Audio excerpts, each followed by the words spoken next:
We're ready. Yep, there we go. Okay, so welcome to the Deschutes County Board of Commissioners meeting for 1 p.m. Monday, March 17th, 2025. Thank you for joining us for this roundtable discussion. Since we're in this room and we're all together, let's please join me for the Pledge of Allegiance. I pledge allegiance to the flag of the United States of America and to the republic for which it stands, one nation under God, indivisible, with liberty and justice for all. So we will have one or two people online, so I don't see them participating with us. So this is our roundtable. I know, as I say, sitting next to Alana here, 10, 12, 15 years ago now, this topic came up. Are we going to change this? There's history of 70-30 and when the transient room tax got engaged. As I say, I read the note from Sisters recently about the history of that before 2003 or whatever these dates were. And, elected governing body, we're starting to take positions and maybe different than our partners here, but so that's what we're doing today. Let's have this discussion and go from there. So at this time, let's just do a round robin introductions, saying hello, and then, other thoughts from commissioners? As I say, I'm just introduction right now. Starting with introduction seems like a reasonable place. Okay, so going to my left then. Claudia Dare, Deschutes Commissioner. Kim Riley, County Legal. Mackenzie Ballard, Oregon Destination Association. Scott Humpert, Explore Sisters. Scott Larson, Visit Central Oregon.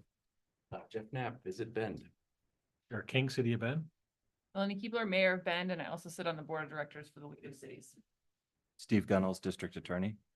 Robert Tintel, County Chief Financial Officer. Ben Patterson, Strategic Initiatives Manager for the county. Sherry Helt, a co-owner of Zydeco Kitchen and Cocktails, local restaurant, and Orla board member, I think is who I am. And I'm also on Visit Central Oregon Board. Good afternoon, Eric Kropp, Deputy County Administrator here at Deschutes County. Katie Brooks, CEO, Bend Chamber of Commerce. Bill Chang, Deschutes County Commissioner. Alana Houston, Intrepid Communications and Industry Advocate. And then online, Jeff Wolfslager.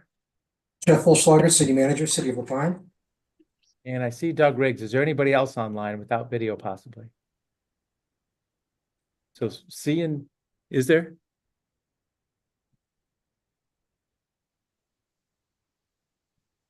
Who's that? Jeff. Jeff Hines. I don't think Jeff is joining for this conversation. There we go. Okay.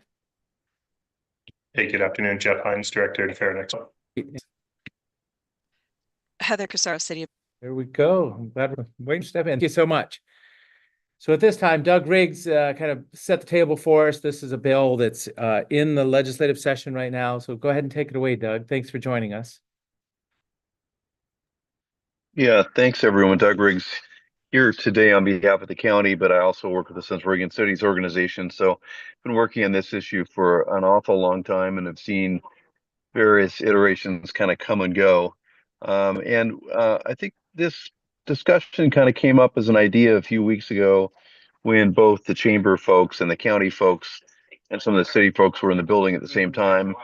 And a few of us put our heads together and said, is there an opportunity for us to begin to have a discussion about, how do we meet the needs both of the very important tourism industry, as well as be able to respond to the impact that tourists have on communities. I know that Central Oregon, it's been a long discussion, but it's an even more serious problem and concern on the coast with some of the coastal cities. So there is a bill that has been introduced, which I think all of you have seen, House Bill 3556, which was introduced by the League of Oregon Cities and others.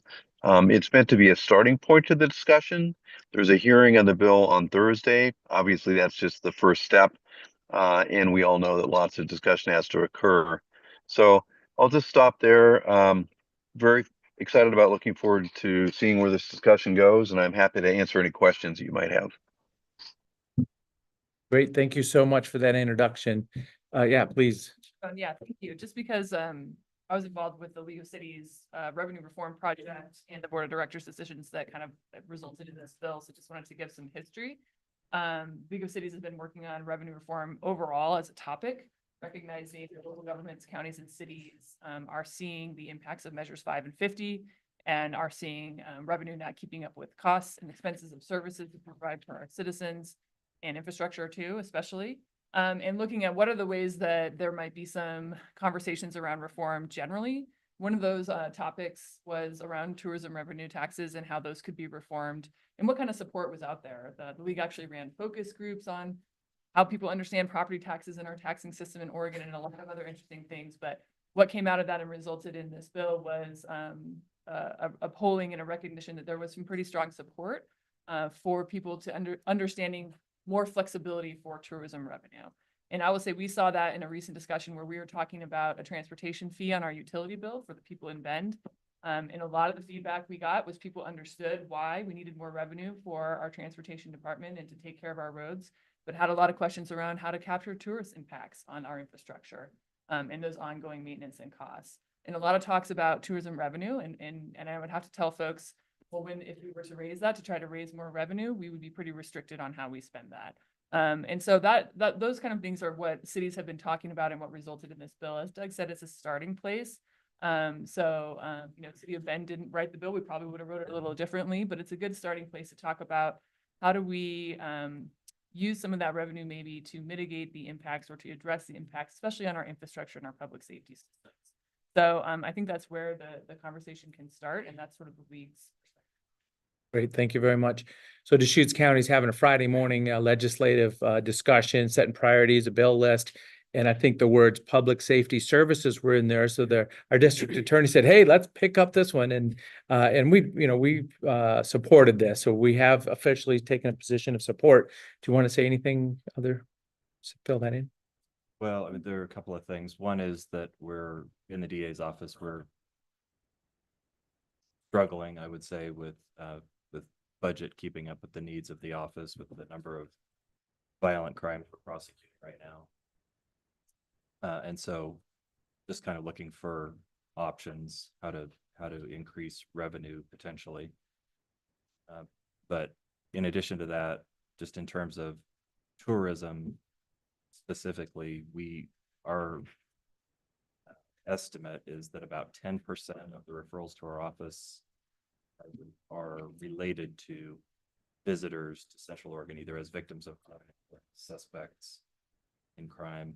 I will say it's mostly driving under the influence of intoxicants, but we also get domestic violence and all of the other crimes that you get from the public, across the wider public. But it is mostly related to intoxication and the crimes that come from that. So that's just why I put it out there as something that the commissioner should look at. As I say, so it was brought up and we did take a support position, but that was probably the moment we're like, oh, we need to talk to everybody about this. So that's where how we came to this roundtable discussion.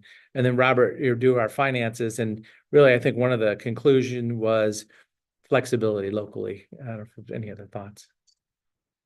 Yes, thank you. As already articulated, the county's budget, similar to the city's, has a lot of pressure, and we do see our infrastructure, public safety, and other services are really impacted by tourism. And so the one thing about this bill that offered the flexibility did cause concern or raise the issue and awareness to the Board of Commissioners. So whether we support this bill or whether we make a change, support it or not support it, but what's the impact to our budget or how can we have additional flexibility? One point of context real quick is the county already does have discretionary ability within our funds because we had taxes that were enacted prior to 2003. So that gives us additional flexibility that new taxes or anyone that enacted a tax after 2003 doesn't have. So we probably have a little more flexibility than some, although there are other cities or counties that are in the same situation. Robert, could you, just to provide a little bit more context, could you run through for us the first 6%, how it's apportioned out, and the additional percentages, how they're apportioned out, just as background before we discuss the future? Certainly. And a little more context. So Deschutes County collects about $12 million a year in transient room tax. $9 million of that is we're using for services throughout the county internally, and about 3 million of that goes to Visit Central Oregon as far as the marketing and tourism there. So the county first enacted a tax. We had a 6% tax, and there were 1% increases since then. So the first 6%, 20% goes to Visit Central Oregon or Visit tourism promotion, and about 80% of that is used for general county operations. The next 1%, 100% goes to Visit Central Oregon, and the final 1% for a total of is 70% is used at the Fair and Expo in those tourism related dollars, and then 30% of the discretionary, the county also allocates to Fair and Expo for their capital projects. So of that amount, like I said, it's divided up, and currently we do spend on public safety about $3.6 million in the sheriff's office, and that's in the support of the tourism related activity as well. We have debt service of 1.5 million. Fair and Expo, as I mentioned, they get about $1 million there. We have administrative costs with that, justice courts, we support that about 400,000, and environmental health fees, reducing the fees there. That's about $300,000, rounded numbers. So all those numbers won't add up, but those are the big ticket items that we have there in there. I mean, I can get to all the detailed numbers, but that's an overview where the county spends the funds. Thank you. I was just gonna ask for clarification that those are all, that 9 million that you have, that you collect from the taxes are completely up to the county's discretion. Part of that 9 million does include the 1% tax that is 70% for tourism that goes to Fair and Expo, and the 30% for the capital that is the discretionary portion of that. So the 9 million would include the true discretionary that we have, plus the 1% portion that is used internally. So it's a little bit less than 9 million, but roughly that can be spent on anything that the commissioners want to spend it on. Yes, general county operations. So it could be spent on infrastructure or anything else, but right now it's being currently spent on Sheriff's Department and Fair and Expo and Just Justice debt Department service and is debt the other service. big one. Yes. Okay, thank you for the clarification. Any thoughts? What was the 300,000 for, Robert? The last. Oh, environmental health fees Oh, right, because we had to, subsidize. Yes. Keep the cost lower for the. right, our- for the people in the community like Zydeco, right? Yes. We It all did fits our- together. We did our food cart had a fire inspection that is new, and I think that's part of that. So yes, you are spending that and we are participating. So as I say, this is kind of roundtable time here right now. We have taken a position of support. We're here to discuss and make sure we're all communicating. Scott, you were able to send out a note to Visit Central Oregon board members and people following. Colorado report talked about the day they stopped marketing. And I can tell you, we're not planning on doing that. But yeah, do you want to fill anything in there? Yeah, no touching it. It's just on. All right. Yeah, I mean, I think that case study is a really great example when we think about the impacts of potentially reducing or eliminating the funding for tourism marketing. It took them well over 2 decades to recover, to get back to that level. But they went to zero for a while, right? They did. They went to zero. Yeah, for so 7 as I years. say, I don't think we're going there, but yeah.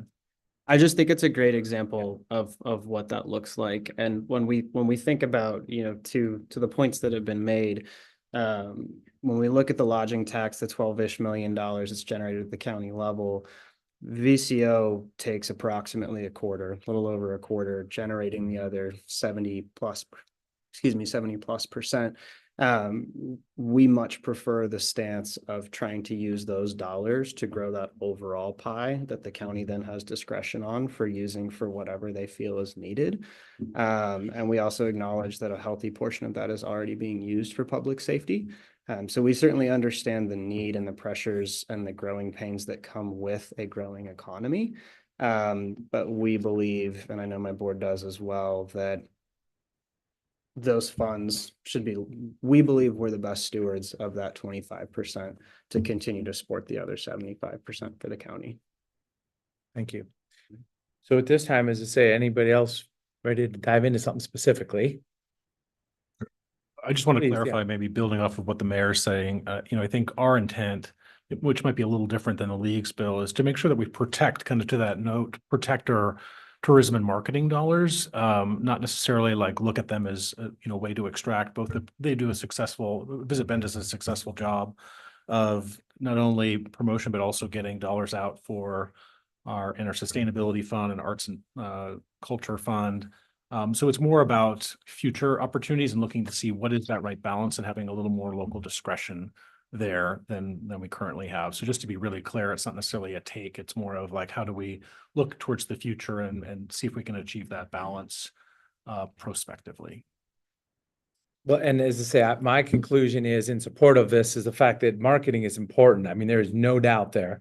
What's the right number? Maybe there's a number in there somewhere. And then when it just, because we saw it shoot up, when COVID happened, all of a sudden we're like, oh, here goes the economy, expecting it to go down, but it went up. And then there's a lot more money. And then what's the right number for marketing? And not that I would ever be able to, name that number, but wanting to reinvest in making sure this is a place that's comfortable to be, that things are in good order, public safety, maybe other utility support, whatever it is, that decision could be made locally. So that's how I end up coming to a conclusion.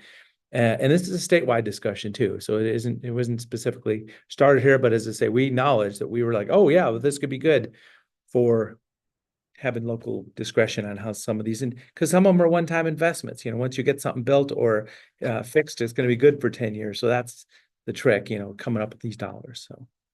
And I will say that our police department is understaffed, so we do spend most of our general fund on public safety, fire and police. We would like to have more police officers. We have a staffing study. How many should we be hiring a year? 5 to 7 or something? Probably 9. 9 a year. We're maybe going to be able to do 1 to 2 a year. So, and part of what I want to talk about too is just, I want to recognize that we're trying to find things that have a nexus, right? So if your roads are not working well, or your transportation system isn't working well, it's not going to be pleasant for visitors. If you have high crime rates, or you can't respond to crimes, or when someone visits, they're unfortunately a victim of a crime, but they don't feel like they got the response and the service that they needed, that can affect people returning or visiting. So, and I think one way to look at this bill is, how do we find that balance of saying, you can spend in these areas that you can show they're tied to that can help also bolster when you're marketing, that you're marketing to a place where people are going to visit, safe and feel like they can get around well, and they have a good experience here. So I think that's one part of this conversation is that's always been the tie before with tourism related facilities. Can we make that sort of tie again when we're talking about public safety and other infrastructure, and just say we're trying to make something that's mutually beneficial for all of us? Mayor, can I ask a question? Yeah, please. So how much money do you guys, at the city of Bend, how much do you spend on police from the transit room tax that you get now? So we just kind of piggybacking off the county, we receive about 14 million a year in total revenue. Our contract with Visit Bend is between 4 and 5. And so the remainder, and there's also some formulas that are similar to, we have the 70-30 split prior to 2003. And then there's been some increases to, so 70-30 the other way. So, or I think it was, I might have my exact percentages wrong. Yes, that went to, so it was 70% that came to the city, approximately 30 that went to Visit Bend, and then we've increased the TRT, and it's been the inverse of that. So I think all told, it's 65, 35 split. Yeah. Close enough. There's some, so, but that money that goes into the city's general fund, 85% of our expenditures in the general fund are police and fire. So that goes into the general fund. It's safe to say a majority of them, or a majority of that revenue is police and fire. There's a little bit of street maintenance subsidy that goes into our general fund, but we are seeing that stress with our public safety system, and our general fund can only handle so much that with those tax restrictions that were mentioned earlier. Please. Do you know an actual number of how much money comes from transit room tax to the city of Bend that is your discretionary pot that you spend on police and roads? So just doing the math, if it's 14 minus 5, so 9 to 10. 9-ish million. So it's roughly the same amount as a county.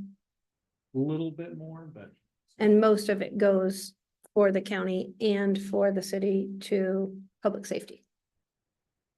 yeah.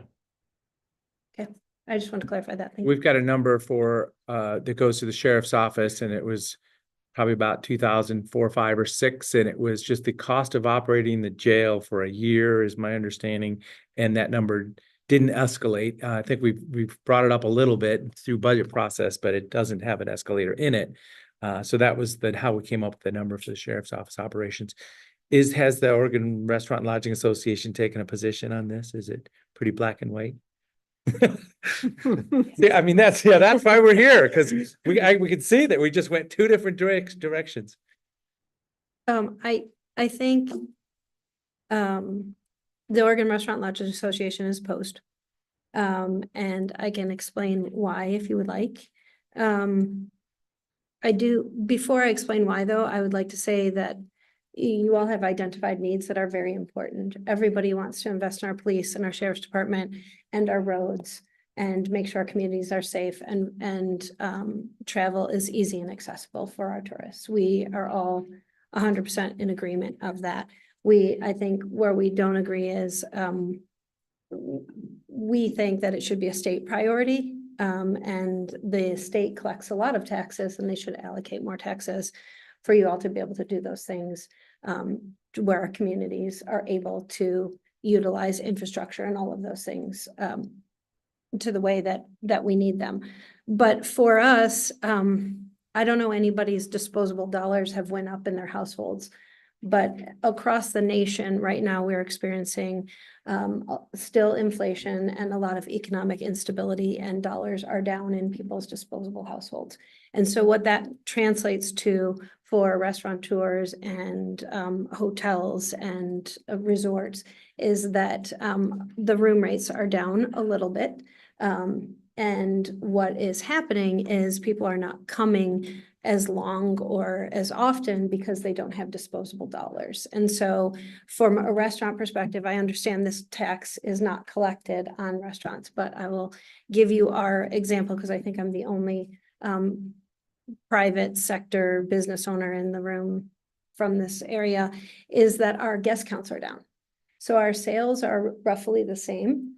And what's happening is the people that are coming in are down. Why is that happening? It's because discretionary dollars are down. And so people will come out less to eat. And it's a very stressful time for people in this industry because we want people to come more often and vacation more often and eat out more often so that we're able to create more revenue and more tax base. The way we think we grow the tax base and put more money in is by marketing our state and our beautiful environment and the things that we have to offer, our great restaurants, our great lodging, our great resorts, and grow that population because it's more of a critical mass item for us that can generate money for you all to spend in great ways and make sure that we have infrastructure and safety and roads. But we don't believe that adding another tax will. We think that will just cut into people coming and making it more expensive when those numbers are already currently down. And so it's a little bit of the wrong time for us to be able to think about doing that. It's not that we don't support the goals that you all are trying to support. We would be willing to partner and go to the legislature and ask for money from the general fund to be allocated to the things that we all value to make our cities and counties great. And I do want to comment on what happened last week where we had, I think, 3 days of more officers out there writing a lot of tickets. I thought that was really appropriate. I see so many speeding cars and what is it? I heard about 90 miles an hour by Black Butte Ranch, but I'd heard earlier about 125 miles at Black Butte Ranch a couple of years ago. So I think that was really something important. You know, people get really worried. You see a lot of posts about our roads and especially with the weather, yesterday. So thank you for whoever arranged that. I thought that was a really wise move. If I could just say, I very much appreciate the desire to have, you know, to have the state contribute more to our community and making it run smoothly. At the current moment, you know, looking to the state for more transportation funding, I think is not it's not going to happen. I mean, we'll be lucky if we get a transportation bill at all out of this session. And with that transportation bill, there's not going to be money for a lot of new things. You know, at best, we'll get a solid, you know, commitment, ongoing investment, maintenance and preservation, but not for new infrastructure that's needed to serve more people. So I want to say that I am very committed to maintaining the investment in tourism promotion and tourism related facilities that we've seen in recent years. So when I look at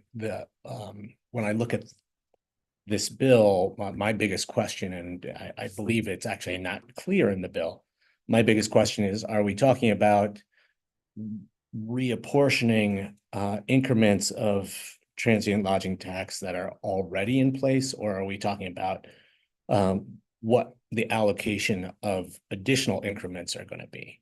And I'm especially since the city of Bend, Deschutes County, we have increments that date very far back and are pretty favorable to cities and counties. Like I don't think we need to mess with that. And I don't want to take more from tourism promotion or our destination management organizations from that.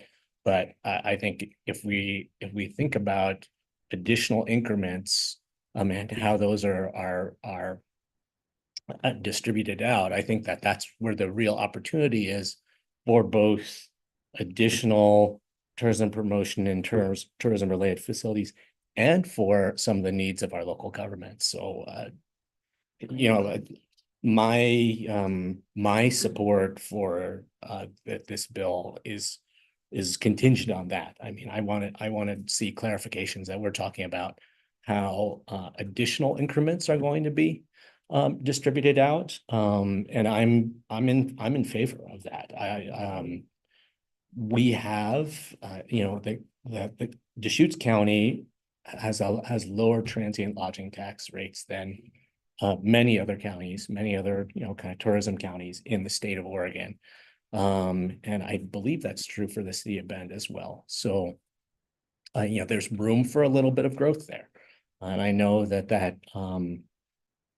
has potential impacts on the competitiveness of our community to bring people here. But that's also, you know, if some of that money is going to tourism promotion and tourism related facility, that also increases our competitiveness to bring people here. So those are my thoughts on this bill.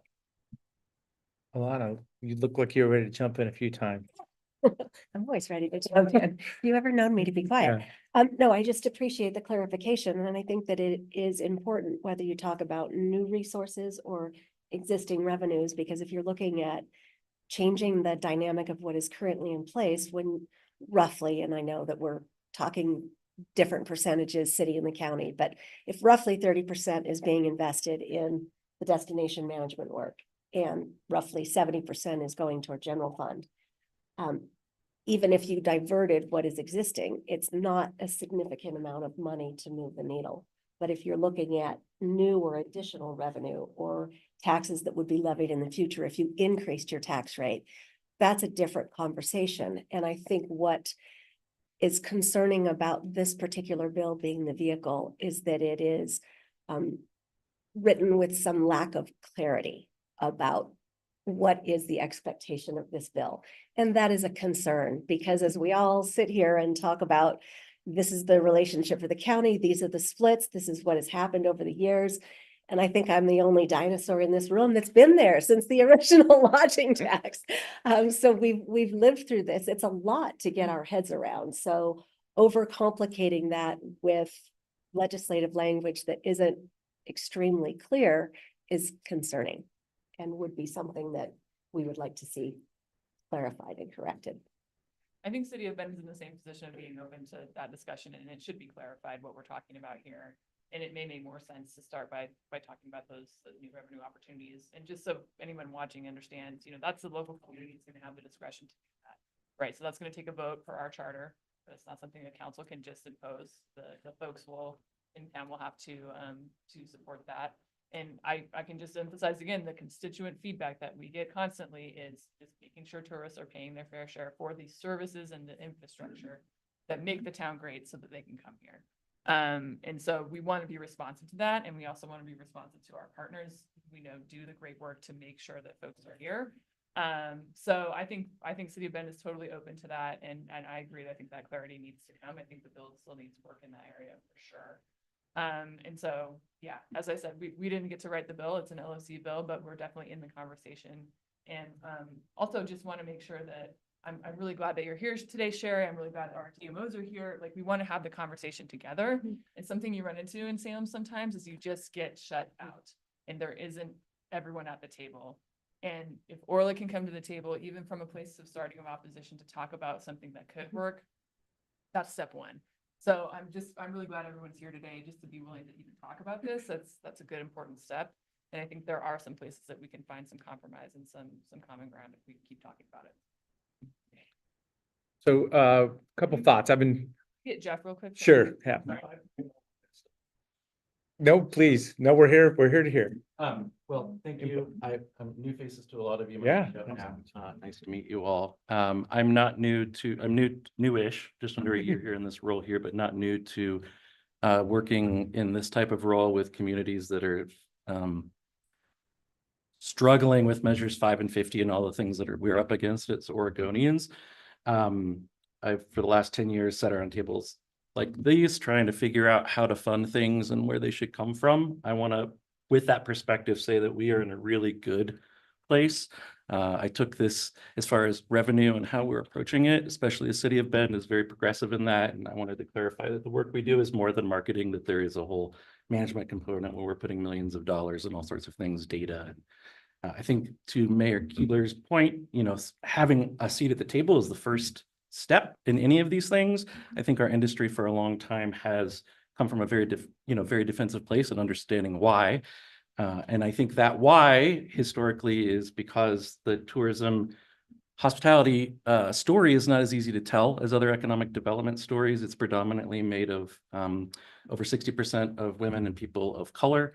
It is hotels, it's restaurants, it's high-end wineries, it's ski resorts. It's so broad and it all gets thrown into a pot under NEECS codes, which don't even necessarily represent the full true story. So we also aren't represented equitably within our state's business structure. So, you know, you have the state's business plan, we have regional workforce boards around the state, the majority of which don't focus or have a voice at that table to move resources through. So you've got this interesting system that has a taxing engine, one of the only industries that's creating direct money revenue back to local governments, which I really think is awesome.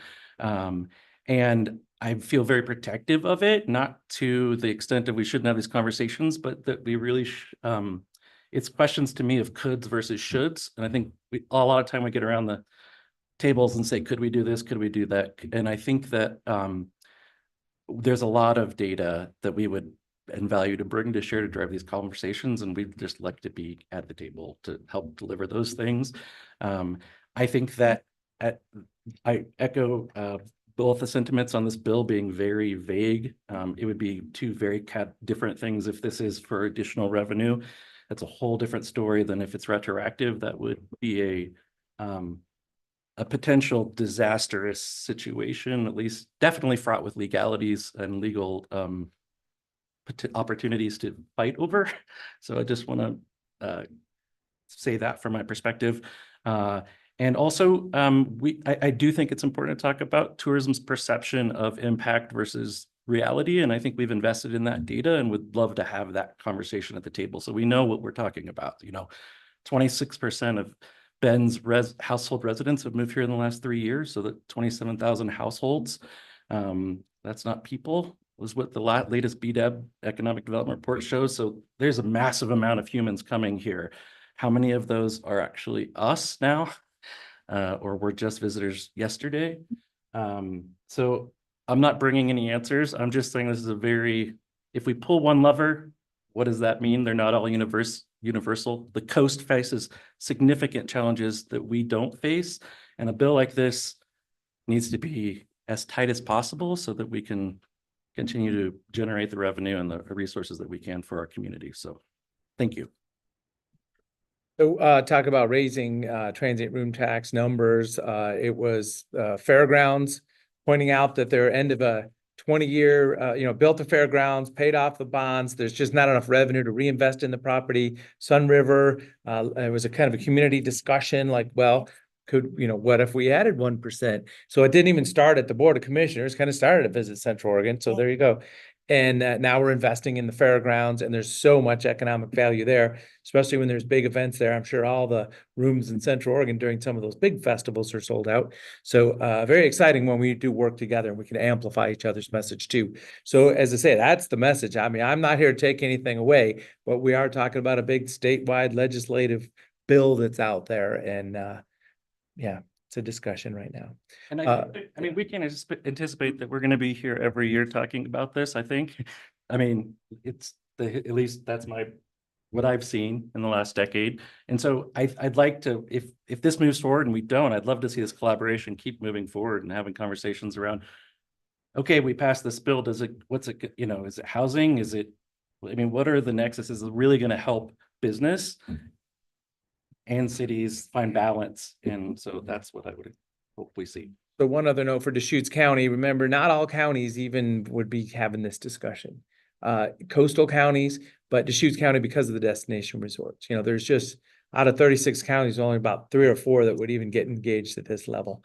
Obviously, the cities, and you put a hotel and you have, some amenities in a city, and all of a sudden there's an engine there. We just happen to have an engine in Deschutes County because of the history of the destination resorts also. Chair DeBone, just want to let Doug Riggs has his hand raised. I know you can't see it, so I wanted to point that out. So please proceed, Doug. Yeah, I mean, I think this is a really good starting point for the conversation, and I'd urge people to go take a look at the bill itself, which I've pulled up here. I think it's really a relatively simple bill, and as I mentioned earlier, I think it was meant to be a discussion starter, but it really adds just one additional area for allowable uses of the tourism revenue, and it adds the phrase tourism impacted services, and then it's all on page 2 and 3, and it defines tourism related services as community infrastructure, as well as let me just go down here a little bit, public safety. Community infrastructure includes financing, construction operations, and maintenance structure. The public means services by the Texas Police Department, Sheriff Office, District Attorney's Office, etc. So yeah, it's not a very complicated bill. It doesn't change the 70/30. It also doesn't change the rates. I think those were purposely left as is to get the discussion started. But if you have a copy, take a look at it. If not, I can send it to someone at the county and they can share it with people. Yeah, no, it's available. That's for sure. I do have a copy here. So, well, so one of the themes I heard is, maybe there's amendments, maybe there's something that we're not comfortable with that we could agree upon from Central Oregon's point of view, or maybe there's momentum at the state, and no matter what position we take, it's happening. We don't know where that's going yet. But yeah, please, Sherry. I wanted to talk a little bit about, we know that Visit Bend and Visit Central Oregon do marketing, right? We all know that. But one of the things that we haven't really talked about in this meeting yet is how we are also trying to give back money to be sustainable. And so there's been a lot of money invested in trail maintenance, because that's something that we believe we want to make sure that tourists, when they're coming, are not damaging part of, what our local residents enjoy as well. And so there is a lot of money that's been put back into trail maintenance and sustainability. And I know that Scott or Jeff could speak better to that than I. So I just wanted to throw that out there for discussion. So we do, as boards, take some of the money that would be available for marketing and move it into sustainability for things that could be harmed or wore down, if you will, from tourists being here. So that's one thing I wanted to mention. And if you guys can talk to more specifics, that'd be great. And then wildfire, I wanted to bring up wildfire because wildfire is kind of the pink elephant in the room at the moment. While our busy season, our tourist marketing dollars only go to market off-season timeframes to drive revenues so that we can bring more revenues into the businesses and make them more sustainable and then bring it into our community to also make it more sustainable with the revenues, right? But right now we're experiencing wildfires in our peak season. And that is where we are really struggling as a tourism community. And we're very fearful that last year we started to see numbers decrease of people that are coming in the summer. And we're really focused on how do we market and message to make sure that we're not like, don't go there in the summer, it's smoky and gross. And so that's one of the big focuses, because I think that threatens the $19 million that we do get to invest in our community. And so that's one of the big focuses, because that's where we all make most of our money is during that summer timeframe, and wildfires are a real impactor. So I wanted to throw that out there as well for the committee to think about. Well, as I say, very tangible for Deschutes County proper. You think of Sun River and Black Butte Ranch as kind of the historical big boys, and we have other, but yeah, all of a sudden, is it gonna burn? I don't know. So it's pretty scary. I could just, Oh, please. if I could just say that, one of the other major pieces of work that's happening at the state legislature this year is trying to come up with a sustainable wildfire funding formula so that we don't arrive at the end of a fire season, $200 million in debt to the people who worked so hard that last summer to fight the fires. And so I would definitely encourage, Orla or, other organizations around the table, to be plugging our legislature to come up with a sustainable funding formula for both wildfire suppression. But also the hope is that there would be room within this package, to invest in fuels reduction, home hardening, and other things that, make us all safer. Because you look at this last fire season, most of the smoke was coming from hundreds of miles away. It wasn't, even if we were doing great work here, great prevention and, pre-fire mitigation work, and then fighting, killing those fires when they first started, we would still have tons and tons of smoke. So the only way that we get at that is by, working Pacific Northwest wide, really, to address those smoke impacts. Doug did want me to, do you mind just point out that there is a specific allowance for parks, trails, access points, and public amenities in this bill.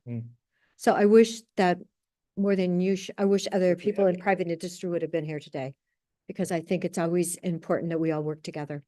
Well, I think that Scott and Jeff can talk about some of the impacts of what they've invested in. Let's let Mackenzie shoot her poor arm. Yes. I am up all day. I just wanted to pop in and give a quick kind of statewide perspective from the Oregon Destination Association. So we represent over 100 DMOs. Everybody's going to be having these similar conversations. And I would just caution you, ODA does interpret this as a threat to the 70-30 split. I think it is written vaguely just so that it possibly could be shifted. And I think it is a really big concern. When we say things like, we're not taking away marketing dollars, I also have 7 years of experience at Visit Central Oregon, and that could go very quickly. It takes a lot of money to get out-of-state visitors here, and we know that out-of-state visitors spend more, they stay longer, they go out to eat more. So when we say it's not going to affect marketing dollars, I would just caution with that. I think it really could, and it could quickly change the scope of what we see as peak periods in Central Oregon. And as Sherry just made a great point, our peak season that hoteliers and everyone else is relying on to make it out of the red, that's threatened now by wildfires. So I just wanted to give a little bit of that perspective, and I'm also going to be leaving behind our written testimony as well with you. Great, thank you. Yeah, thank you. I'll just with the fire thing, I'm gonna keep rolling on that angle. It is extremely concerning, and I think it will be moving forward as our community. I think we have the strong economy we have in Central Oregon on the backs of tourism. We got here through building amenities, and the amenities improve quality of life makes you want to stay, et cetera. It's easy to see how that happens. Something large as fires is we do not we can try to control them, but there's the factors that ultimately contribute to that are not able to be controlled. What we can't control is how we communicate and what we communicate and when we can get people here. We have seen less. We're seeing fewer people coming to Bend than we did prior to 2019. So we our rates keep going up, but we're serving fewer people. So we have a lot of people moving here, which is really is good, I think, because it helps pay taxes for all of those things. But we are seeing visitation drop and we're seeing rates drop. And last July, we had an AQI of what is something horrible over 30 days. And that resulted, I mean, if you boil down the impact of that 1 month, it's probably about 2.5 fully burdened police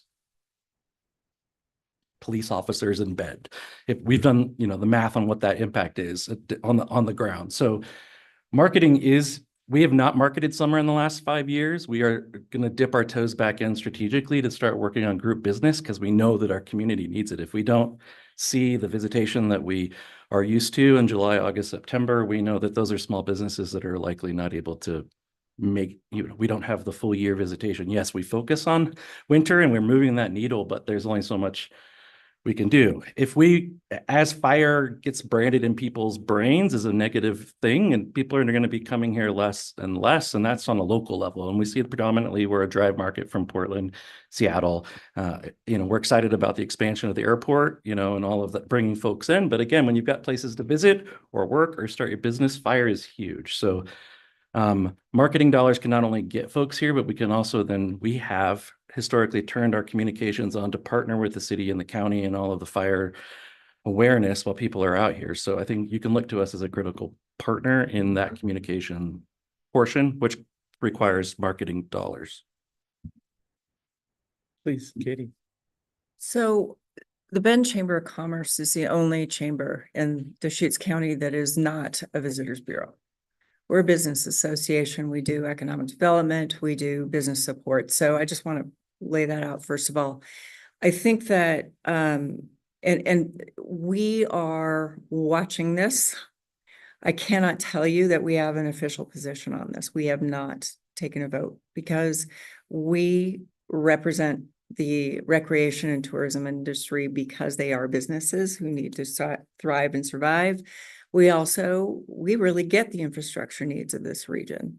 And the millage rate in Bend, to the mayor and Eric's point, there's probably a real need for a discussion about how our state is dealing with taxes. And none of it's going to be fun or pretty, but operating with a frozen millage rate is impossible in a growing community. And we understand that. We've been to the table over and over and over again, trying to figure out how to fill the gaps in things that we need as people who live here and as visitors come here, they also value. So I just want to acknowledge this is not an easy decision. It's not for us as a business association because we really do see both sides. The city of Bend just concluded a sector analysis, or you're finishing it up. Tourism and recreation is one of the top tiers. It is a foundational asset to Deschutes County and to Bend and specifically. And unfortunately, I think we'll just continue to struggle and have strong, hopefully very productive debates on how do we keep our heads above water, have enough police force, have enough infrastructure, the roads are safe.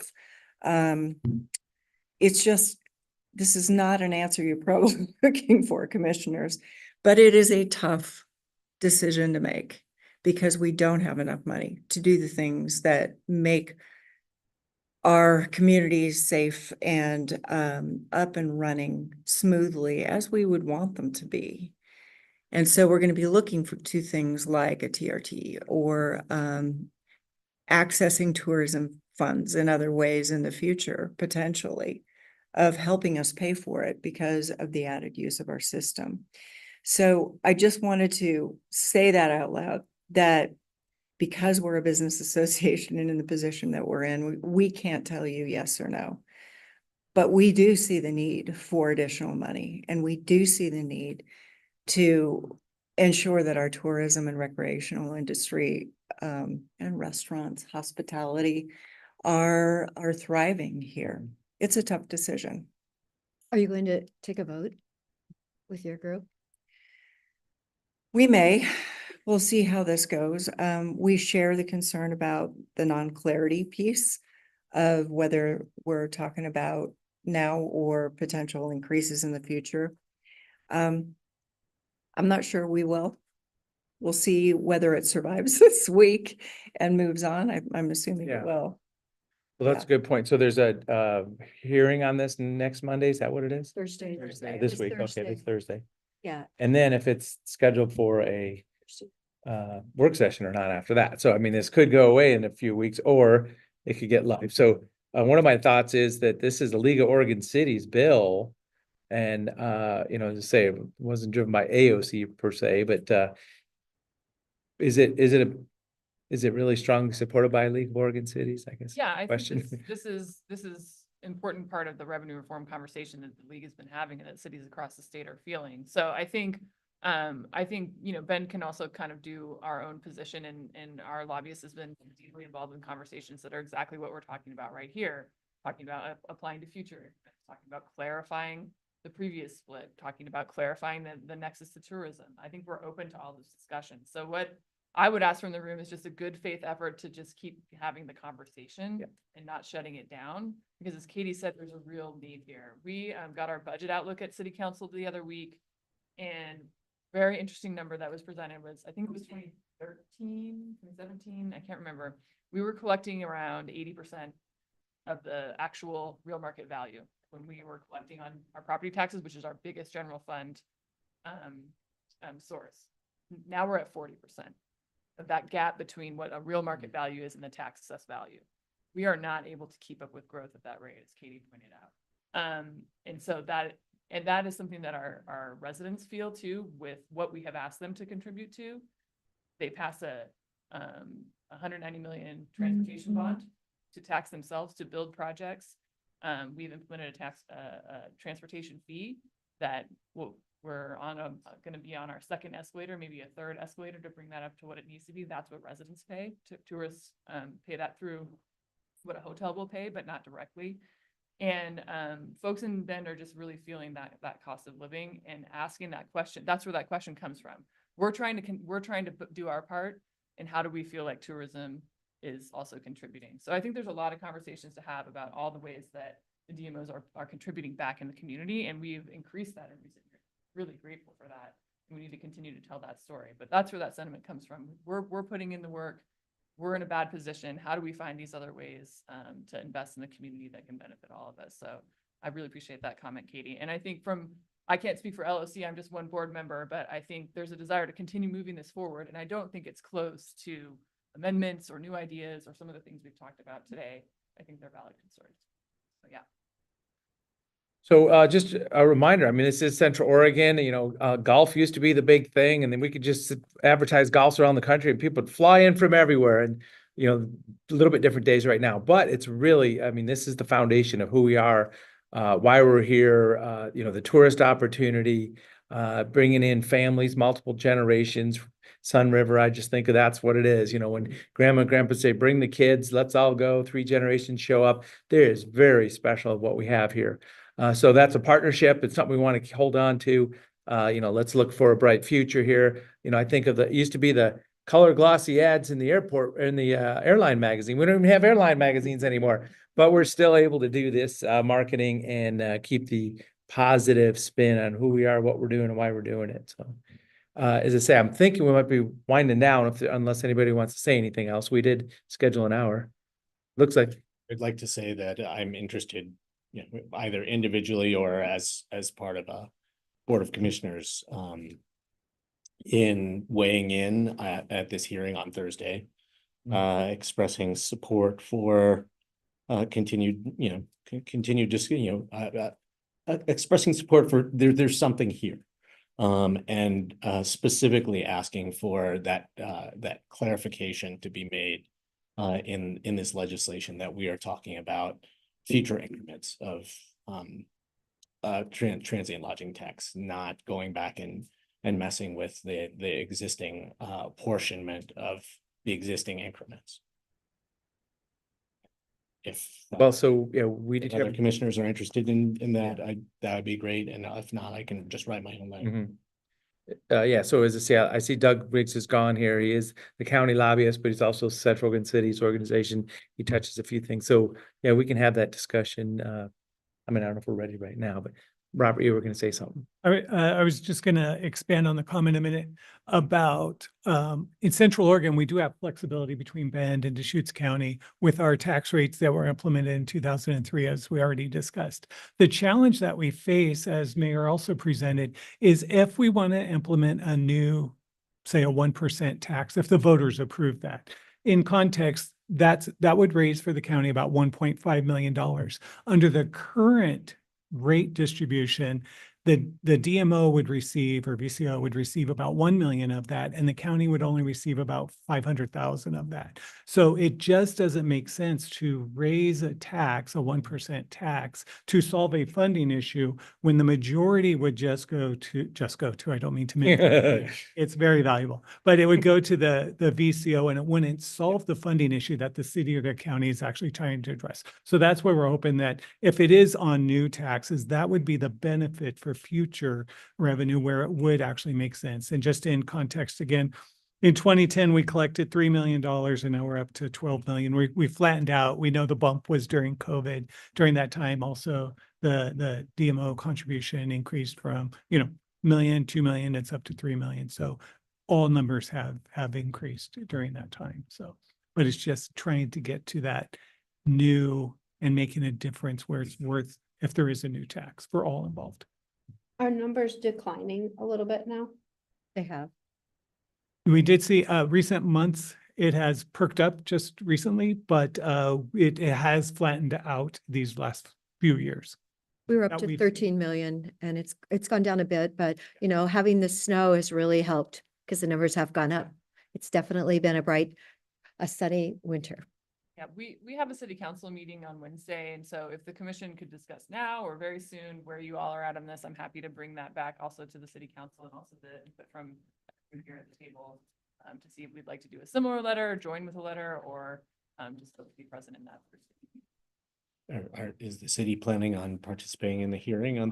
We're in conversations, and our lobbyist was definitely going to be there. So, but if we wanted to see if the city council wanted to support a letter, we would just I would love to hear from you all where you all are at, so we can take that to the discussion too. Well, in that situation where 1%, that since there is such a large, revenue source at this time, and it's all relative, it does seem like it could be backwards now that we're established. But if it was a new one for a small city or whatever, it wouldn't be in that same situation. So for Deschutes County proper, adding to that transient room tax is kind of counterintuitive. I would come to that same conclusion. That we should be asking for flexibility in For future. income. Okay. It's one of the things. And I don't have anything else, but I'm just saying there's probably more words in here that I don't understand right now. I mean, at this point with this bill, I think that's one of the most important points to make. So I think it'd be great if we wanted to do a letter. Frankly, if I'm writing a letter myself, then I'm writing it myself. And if more than one commissioner wants to do it, then we can ask staff to do it. We can have Jen. And I really appreciate that. Yeah, we could bring that back before the board on Wednesday, which I think our meeting's at 9 a.m. And then we can coordinate from there. Yeah, great. That'll work, won't it? And I'm Please not support that committing to also. anything. We gotta discuss it as a council, but it'd be great to see what that letter beforehand, just to get that. Yeah, as I say, so I'm thinking either we're making that one statement with some flowery words around it, or we're making multiple statements. So I don't know if we're saying anything else. For me, the clarifying that we're talking about new increments and flexibility there. That's the key point I'm interested in making at this point. Are you supportive of that also, Commissioner? Mhm. Yeah. There you go. 1, 2, 3. Anything else? So this is our first item for a work session, but thank you very much for joining us. I mean, this is a team. This is our Central Oregon advocacy group, cities and county all working together. Looked like you had something to say. I just want to thanks for asking us to have a voice at the table, and also thank you for all your service who show up to deal with the challenges that we have as communities here in Oregon. So Great. thank you. Well, nice to meet you, Jack. Yeah, sure. Just want to say thank you, and Orla is obviously opposed, but really grateful to be at the table and really willing to continue to have really robust conversations in the future on how we get to fulfill the needs that we all value, because we do value the needs that we're trying to tackle. Great. Well, good discussion. Thank you so much. I wanted to say something. In the nineties, we would come here like almost every year. And, the end of the Seventh Mountain was on the cover of the Oregonian. I'm in Pendleton with my grandmother. She goes, "Why do you go there?" And I go, "Grandma, because the fire will be out tomorrow." And sure enough, we went there and that's where we were staying and everything was fine. So something from that point of view has really changed to today's world, because I wasn't worried about it then. Yeah.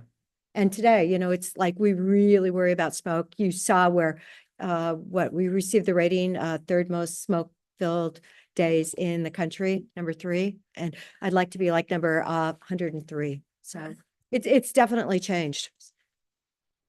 Okay, thank you for joining us. We'll take a 5-minute break. Being up here. Thank you.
Okay, we are back.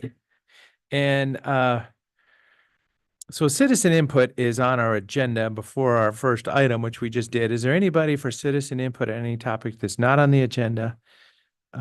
Is there anybody remotely for citizen input? Yeah, okay, so we did just jump right over that with our roundtable.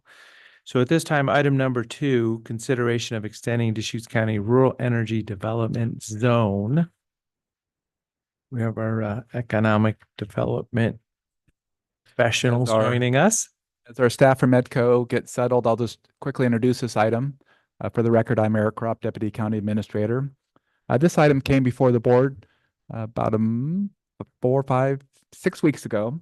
And the commissioners had questions that EDCO staff have diligently researched, and we provided those answers to the 3 commissioners.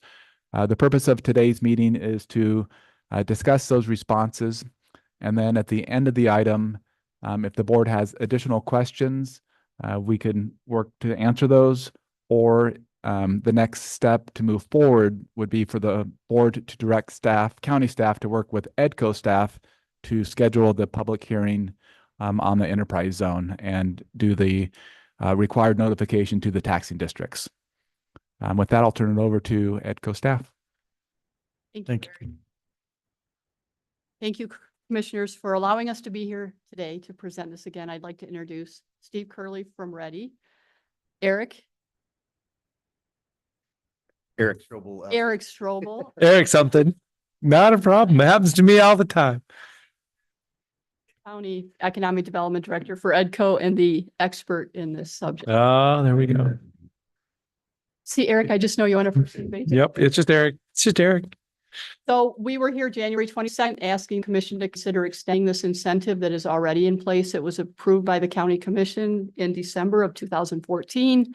We're asking for a 10-year extension. If that is approved at a public hearing, it would go until June 30th, 2036. Again, it is the Rural Renewable Energy Development Zone. You know what? That's not what our memo says. It actually said June 30th, 20. Oh, you said 10 years or it says 26.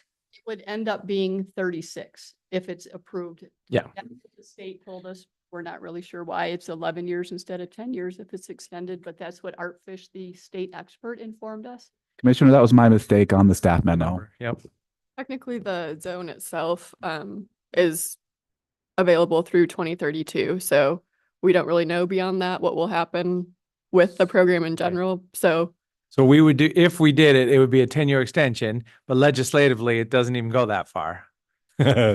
Interesting. Thanks for the clarification. Yep. Unless they choose to extend. Yep, understood. Yeah. Because this is an incentive that we have, even though we have not used it in Deschutes County. It has been used in Crook County. We do have some alternative energy projects that are currently under consideration. I know I have 2 geothermal projects in South Deschutes County, but neither of those have indicated that they're going to request this incentive. We don't know whether they will or they won't. Because right now they're in the kind of exploratory stage of their projects. But each zone cannot exceed an investment of $250 million. If we had a project that was, if we exceeded that cap, I guess we could come back and ask for another public hearing for another project. But right now we're asking that the county commission consider extending the current zone that we have for an additional 10 years. Only areas in the county that are outside of an urban growth boundary of more than 30,000 people are eligible. So Redmond and Bend would not be eligible for this incentive. There were a lot of questions that came up at the last meeting, and when I say we, I mean Kelsey. We've done an incredible job of kind of fielding those questions and compiling the answers for you to review. And we're happy to review that information or however you would like to approach this, because there are a few different incentives available for alternative energy projects. Well, and our memo does talk about, having a possible hearing on the matter so we understand more, about the big picture, what may be happening out there. Yeah. I wanted to thank you for all of the information you've provided over these last couple of months. It's been very educational for me. I'm really interested in helping to promote, promote projects like these, both for, both because we critically need new power generation in our community, and clean power generation makes it even better. And all the jobs and economic activity that would be associated with these projects are, gravy on top, basically. I still have I'm still not 100% clear, and maybe you all could help me think this out. If we have pilot, we could provide tax relief through pilot. We could provide tax relief through an SIP. Why do we need this this opportunity as well? Like what is the niche that it fills that is not being addressed by those other two? I would say from my perspective, having companies that have looked at all three various solar projects, I think that the timeline and the capacity and investment in the project, it kind of fills a smaller level niche versus the SIP or the pilot, because the pilot can go up to 20 years, the SIP goes up to 15 years, and then the red zone is 3, maybe 5 years. So you're getting that tax revenue a lot sooner than you would with the other programs.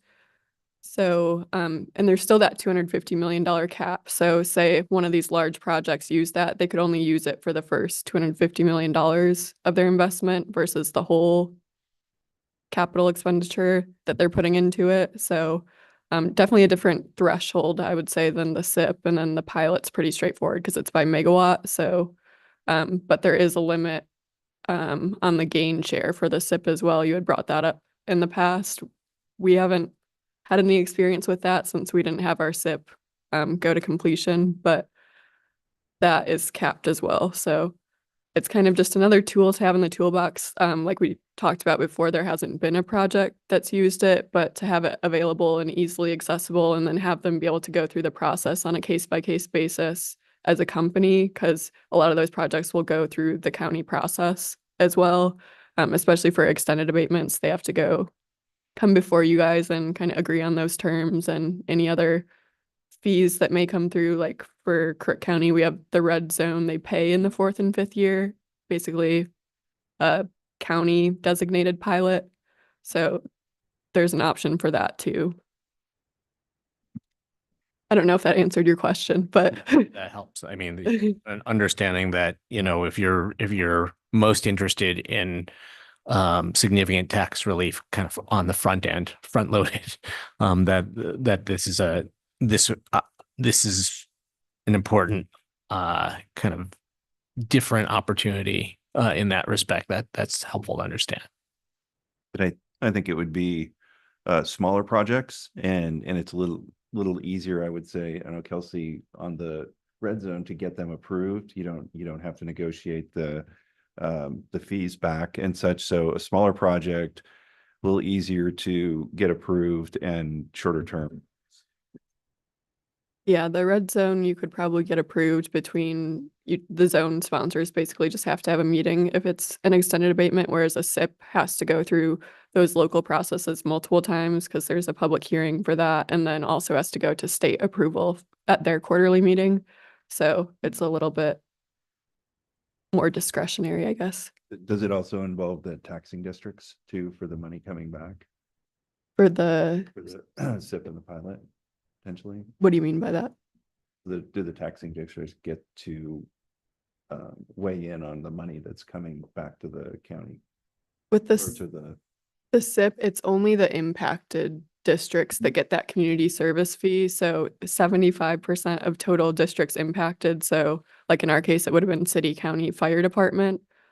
Usually if there's public safety that is not under those two umbrellas of city or county, they end up getting some. Education doesn't qualify, and a lot of the special districts don't qualify for that. So that is interesting. They do get the tax money though, the first portion of the project that's taxable, but just the community service fee is split up like that.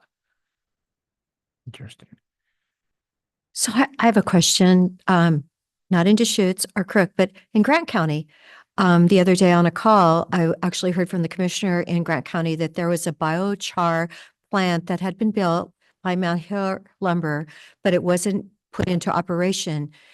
And it's sitting there. And, after my trip to DC, talking to Congressman Westerman, he really feels that biochar is really an excellent way to go with what we could be doing. And is this something that would apply to that possibly? Do you know anything about that? What's going on in, Grant County, I know is, really lacking. They've lost their lumber mills. They need more industry there to be sustainable. Yes, any energy producing project can qualify. So whether that's wind, solar, biomass, biofuels, any of those processes. And it's basically the same as the enterprise zone. The only difference is that industry specification and then the option to waive employment, because a lot of those projects have less jobs than a typical like traded sector organization.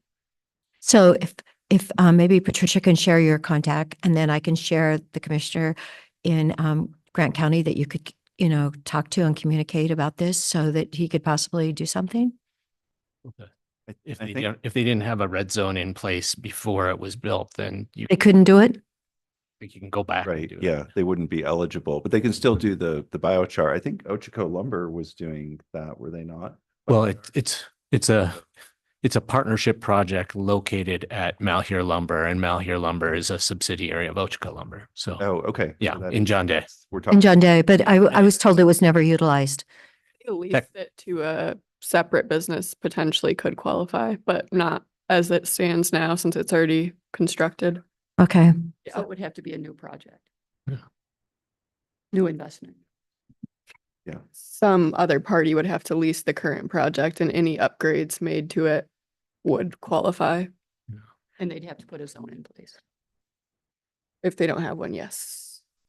And because just the, to- the abatements come or get approved prior to construction happening, right? So if they've already constructed, then you can't go back and say, hey, I want to exempt what I already built. You have to say, I want to exempt what I'm going to build. So once you've built it, you can't go back. Once you put the shovel in the ground to build a new project, if you don't have your enterprise zone in place, then you're sort of out of luck. All right, because I was also talking to Oalawa commissioner, and he was saying that in that industry, if you, as many things as you can be diversified over, you can actually perhaps succeed. And so, yeah, they have a couple projects like that up, I believe, in Enterprise, or maybe Joseph. Yeah, most of the state programs are structured that way where basically you can't move any dirt prior to applying and getting approved. So, Well, thank you. yeah. and Just that, trying. To another party though. Yeah, so Okay. or to build a spec building in an industrial park, they could still utilize the program. The company that qualifies as the user of the building could still apply for an enterprise zone agreement. But not the investment that's already occurred in that county. It depends on the time frame. If it's already been appraised, then no, but if it hasn't, potentially. I'm not even sure if they have, I'm not even sure if they have red zone in Grant County. So that'd be another question. Well- that's the fundamental question.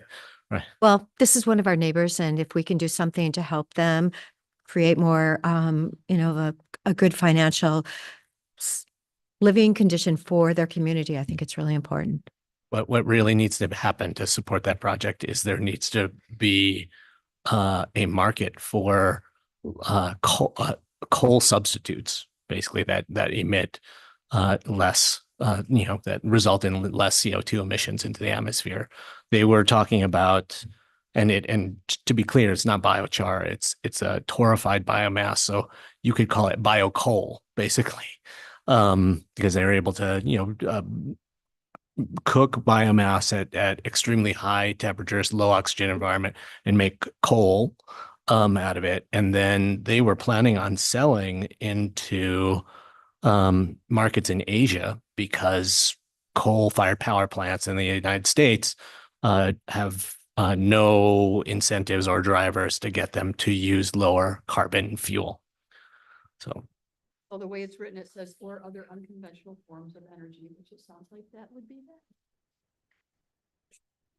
So by making a decision to go to the public hearing, we're really just telling our other taxing districts and special service districts to come in and give us some feedback. So as I say, I was wondering if we're going to hear from anybody's big whiz bang ideas about how they want to come here and spend a lot of money, but we just have to extrapolate the projects that might want to show up because of this. So that was, earlier when I was kind of stumbling, I was trying to figure out, well, what was I thinking here? So as I say, we did it 10 years ago. I don't know that, I mean, I think I'm supportive unless, you have thoughts about. My one other question is, so if we put this zone in place, then there is no negotiation between the developer and us. They just are eligible to do a project. Is that correct? Not necessarily. It depends on the zoning and the time of the agreement. So 3 years, that's administrative approval. They would still, if they wanted to waive any employment, they would have to get that approved by commissioners. If they had to get conditional use, a lot of our projects are on EFU. I don't know what specific properties they would be looking at here, but that process would have to go through planning commission. All the land use stuff would still apply, but I mean. Yeah, so just the 4 or 5 year agreements would go to you guys, which in our experience, all of the solar projects have gone for 5-year agreements. So. Okay, so I guess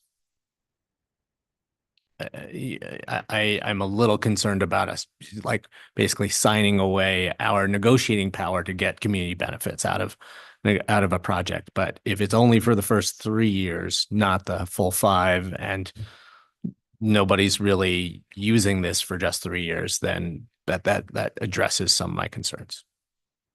Well, and additionally, when these expire, they go back on the ad valorem tax roll. So you're getting 100% of the tax revenue from the project. Right. So right now we don't have any, so there's no tax revenue. So the county isn't losing anything. It's just we set another tool in our toolbox. And in Oregon, there are not a lot of tools in the economic development toolbox. So we have some that will possibly, attract new businesses to our area. Right. But also, you still get the land taxes no matter what. So that may increase if a private user were to be on that property, the value of the land itself, just you would have that deferred property for 3+ years. So since 2014, then how many operations have actually fallen under this? We haven't had any. 0. Okay, In Deschutes County. In poking around, okay, projects are actually not on private land. They're on BLM land. yes. But I'm not sure that they're going to apply. So we don't always lead with incentives. Sometimes we ask the business to request them. For an enterprise zone or this particular incentive, but again, we've not used it.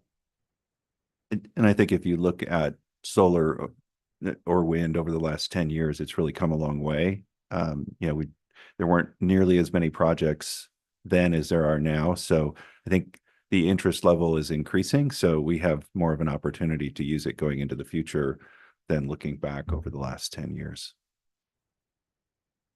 I think I asked this last time, but do we have a sense of how much the assessed value of a project like this or one of these depreciates in 5 years?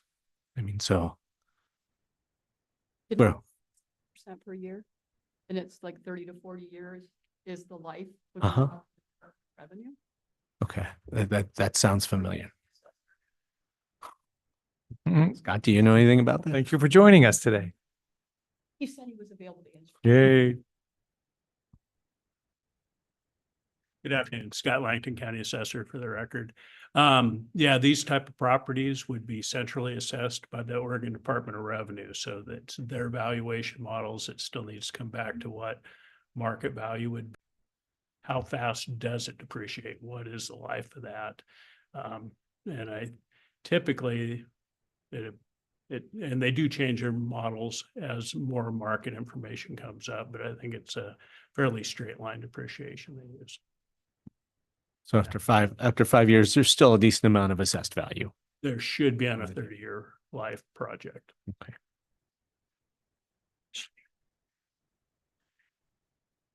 Thank you very much for talking this through with us. Is there support for going to a public hearing on this matter? Yes, as Patricia said, Oregon doesn't offer that many pro-business arrangements. And if we can do something, maybe somebody will hear about it, and I'm fine with it. I'm supportive. There we go. So yeah, at this time, there's support for scheduling a public hearing, considering extending the Deschutes County Rural Renewable Energy Development Zone. And we'll schedule that. Thank you. There's a, yeah. Great. Thank you for coming in.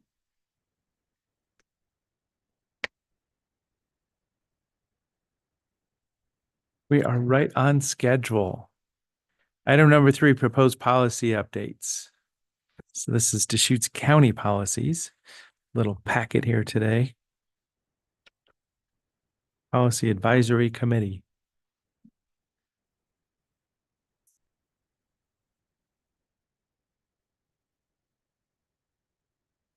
Good afternoon, Commissioners. For the record, Deputy County Administrator Whitney Hale. Robert Tintel, Chief Financial Officer. Tanya Mahood, IT Director and CTO. Today is an exciting day because the policies that are before you for your consideration represent the first group of policies that are coming to you after going through review by the county's new Policy Advisory Committee. So this is a group that was started in December of 2023 to really look at and review current policies and make sure that they're updated and that we're having collaborative discussion across the organization to make sure that policy language is relevant and meets the needs of staff and management. And so that group has been working really diligently over the past year to review a variety of policies. And you have 3 policies before you today for consideration. 2 are updates and 1 is a new proposed policy. And that represents kind of the first phase of work that's being done by this group. We're cognizant that as this group gets underway, there's going to be a lot of proposed policy updates that are likely coming before the board. So we're trying to group those into quarterly updates for you. So you'll likely see me come back on a quarterly basis with different department heads representing respective areas of work across the organization. I think we have 5 policies in queue for you for review in June. So really just coming to you to shed light on the discussion that we're having at the committee level and to walk through the proposed updates for the board. Our plan is to do this in a work session format like today. And then if the board has support for moving proposed changes forward, we'll bring those back to you on consent. Any questions about the PAC before we jump into specific policy updates? So policies can be part of a kind of an audit and an annual financial review also. How much have we followed our own policies? Is that correct? I'm thinking. For the financial policies, that would be correct. Okay, yeah. Auditor, extra. Not everything's financial. Okay, got it. Yep, there you go. Glad I asked that. Here as well, Yeah. kind of a litmus test for how well are the rules working and where can we potentially make some improvements. All right. Thank you. So I think, why don't we go ahead and start with the finance policies because those are our 2 proposed revisions for today. So Robert, I'll turn it over to you to walk through the proposed changes. Okay, thank you. So the first policy will be more lengthy, will be meatier. There's definitely more changes in that one. Hopefully the second one will be a lot quicker. So just a heads up on that. So the first one that we'll be looking at today is policy F1, which is reimbursement for miscellaneous expenses and expenses incurred while traveling on county business. It's also incorporating policy F2, which is traveling on county business. So you can already see the names are overlapping and the policies actually do overlap. So one of the major revisions to this policy is to combine those two. So when someone's looking at policy, it's all in one place. They don't have to look at two different policies when they are related. So we are proposing to combine those. In your packet on page 17, I did highlight the changes that are involved in this. When we combine these two policies, we also reformatted, restructured it, moved things around, deleted things. So really I highlighted in the memo the items that really were the main sticking points with this. We actually have been working on this for about over a year. We have worked it, as Whitney mentioned, it's been through the Policy Action Committee, Advisory Committee, Either works. and then through department heads as well. But as I mentioned in here, we just really the goal was to modernize it and change it. And I think I know I've been back with here a few times where we've been updating the financial policies. We still have more to go and they will be coming. But this is the one that we've been wanting to get to for a while, especially with travel. Department heads have had a lot of pain points with their staff when attending some required training and conferences and education. And so we're trying to streamline it, make it better while keeping internal controls as well at the same time. So going through this list again on page 17 in your packet, first one is we just deleted a reference to petty cash. We have reduced a number of petty caches. As of the moment, there's only 2 petty cash accounts throughout the county. So it's really just a small target. So we just cleaned up that language there. One of the items that was a little bit odd in there was stating that we wanted employees shall establish credit with vendors if they need to go purchase something. And really, we want to take that language out and replace it with that employee shall not, because it's finance who should be establishing credit at vendors, should not be at the employee's discretion to be able to do that. Actually, one of the things that's involved in all this overlaying is since these policies were written, we've established a P-card program, a county credit card program, purchase card program. And really, we would encourage employees to use purchasing cards anytime they're having to incur an expense on behalf of the county instead of using their own personal funds. Now we have the option for purchasing cards or P-cards that employees can get one of those, commissioners can get one of those. And then you could use a purchasing card instead of fronting county expenditures with your own personal funds. So going down the list here also, airfare. This is a change in the policy that after speaking with department heads, when it's approved by the department head, that employees in some cases that require and also meet business needs, able to purchase a refundable airline ticket while traveling on county business. The standard is we purchase non-refundable tickets, right? It's cheaper, but there are some business case needs where if it's up in the air and it's in there, this way it does allow it with approval, but not as the standard. Travel meals is the next one. We are moving to per diem only instead of attaching receipts. The current policy is very confusing as far as the rates and also when you do include receipts and when you don't. And really the reason why per diems are established is because it's less costly to process, it's easier to administer, and it actually ends up saving dollars when you go by per diem rates. So we're just providing clarity to use per diem, and it lays out the amounts for each meal that's in there. Meals, we did update the policy to allow for a department head to approve an allowance for a per diem meal based on dietary needs. As you may know, sometimes you may go to the conference. I'll give an example. I went to GFOA conference. They had breakfast bites.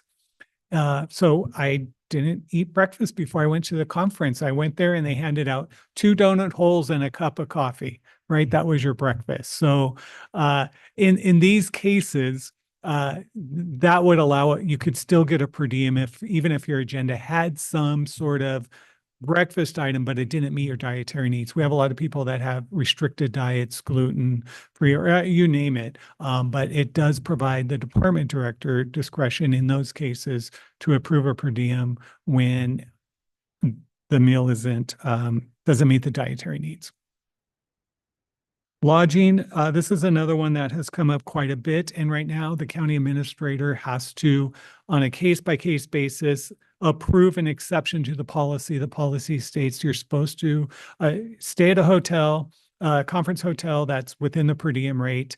Anything above the per diem rate has to get the county administrator approval. We still have controls on that, but what we find is a lot of time there's conferences at a hotel or a convention center, and the approved conference hotels that are there are above the per diem rate. And so that requires an exception. We're just allowing that if you're staying at an approved conference hotel, the department director gets to make that decision instead of going all the way up to approval, instead of going up to the county administrator in there. And that just streamlines the process. So I have a question about Salem because it didn't have a rate a couple years ago, and I used to have to pay because I stayed at the Grand Hotel because it's a safe hotel there.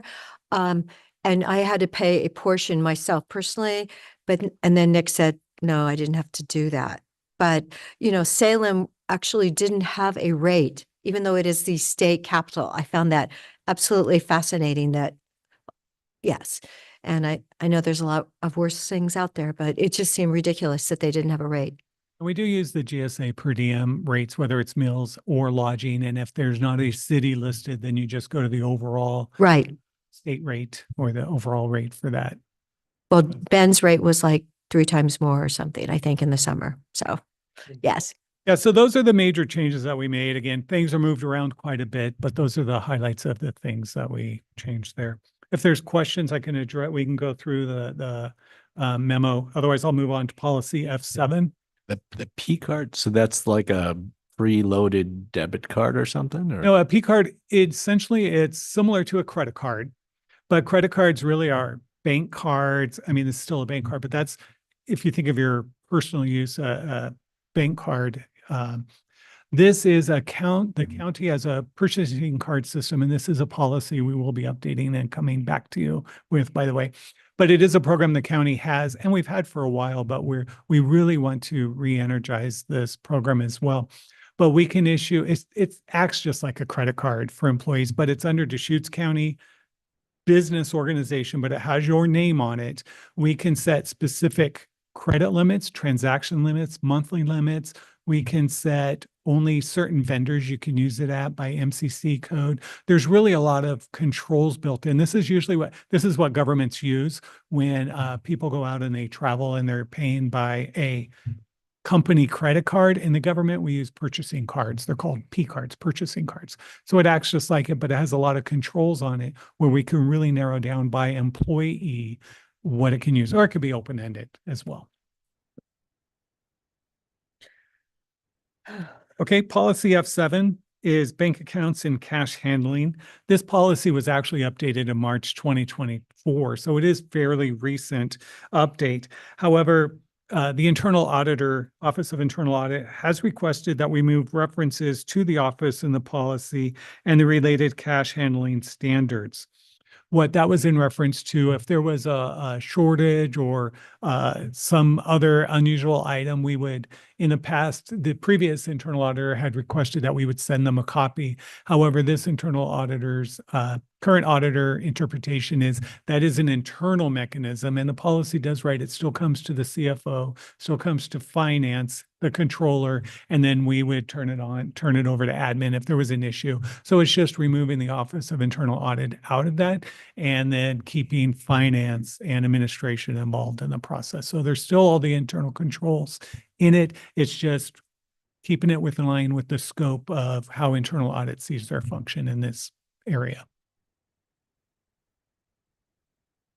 So no other major changes in that policy.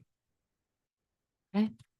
So transitioning, part of the PAC's work is to review existing policy. The other hat it wears is to think about new policy that we may not have yet and to review new policy as it's proposed. And Tanya is here today to talk to us about a new policy.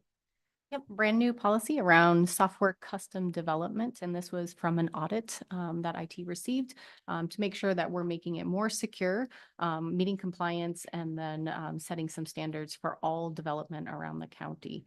So this policy goes through standards, so language, framework, tools. I won't get into the details and bore you, but it does point to our SharePoint website, which gives us a little bit of flexibility when it comes down to the actual tools being used, because new tools come along and we want to make sure that we're able to be agile around custom development. It provides a process to follow, so submitting a form so that it talks about what are risks around the software, and then getting that approved and outlining the support that's available for custom development that's being done in departments and offices, and then auditing, so random auditing from the central IT department. So there's about, I think, 5 departments, including my department, that is doing custom development right now.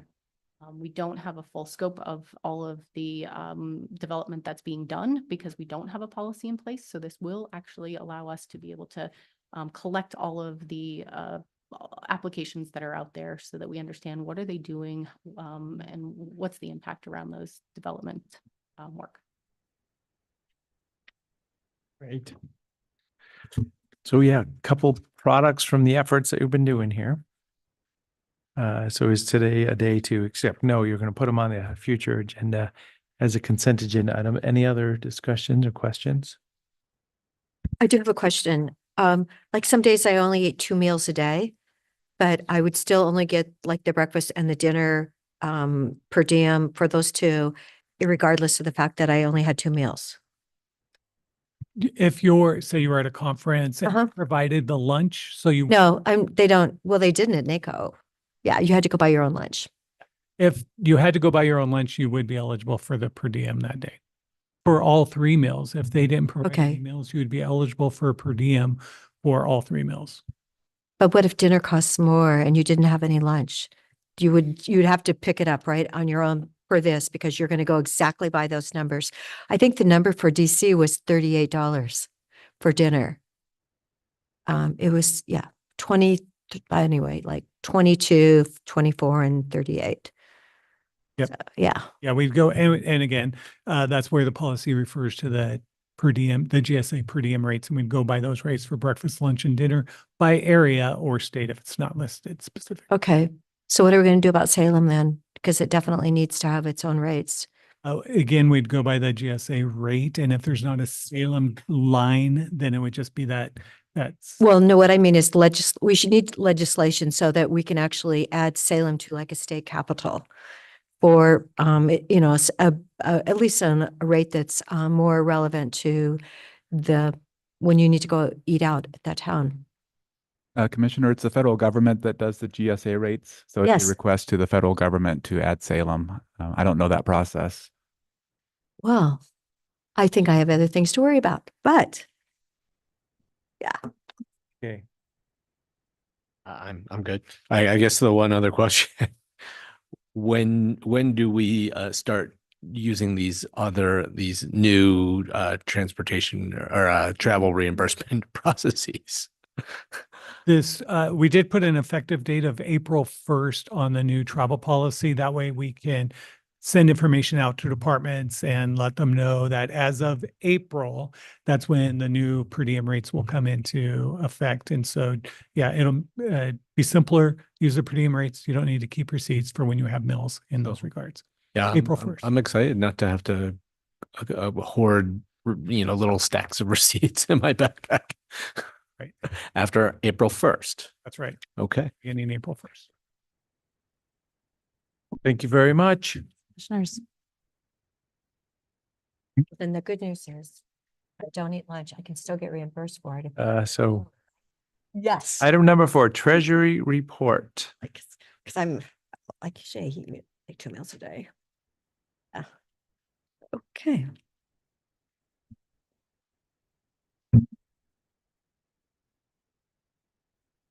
Good afternoon, Commissioners. For the record, Bill Kuhn, Deschutes County Treasurer.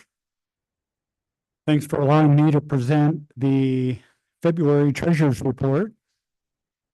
And as I usually do, I'll lead off with a few comments with regards to current economic conditions, and it's been an interesting couple of weeks. So without further ado, I think the most important item to mention is that our federal government faced a significant hurdle late last week with the ongoing continuing resolution, which expired at midnight on Friday.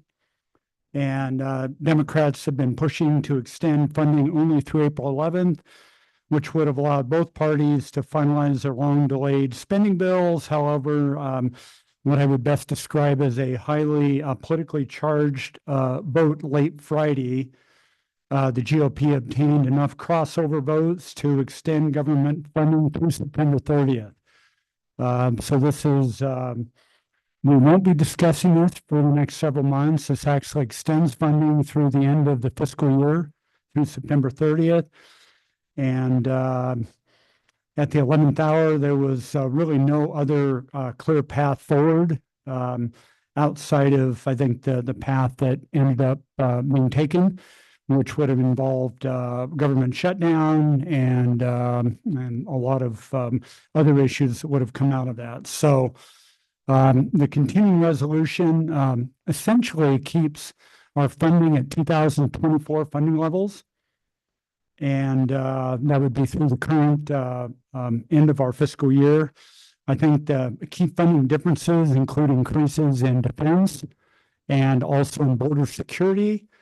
And then what are right now unspecified non-defense funding cuts, which haven't been clearly defined. And I know there's been a lot of discussion around and speculation on whether or not that could be impacting both Medicare and Medicaid for the balance of this fiscal year. As you can imagine,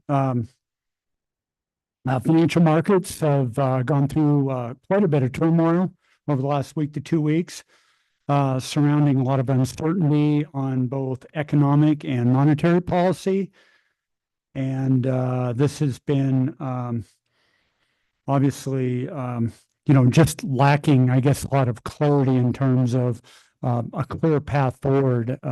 And I know a lot of issues with regards to tariffs, what's in, what's out, what countries are involved, and our financial markets have not dealt well with some of that uncertainty.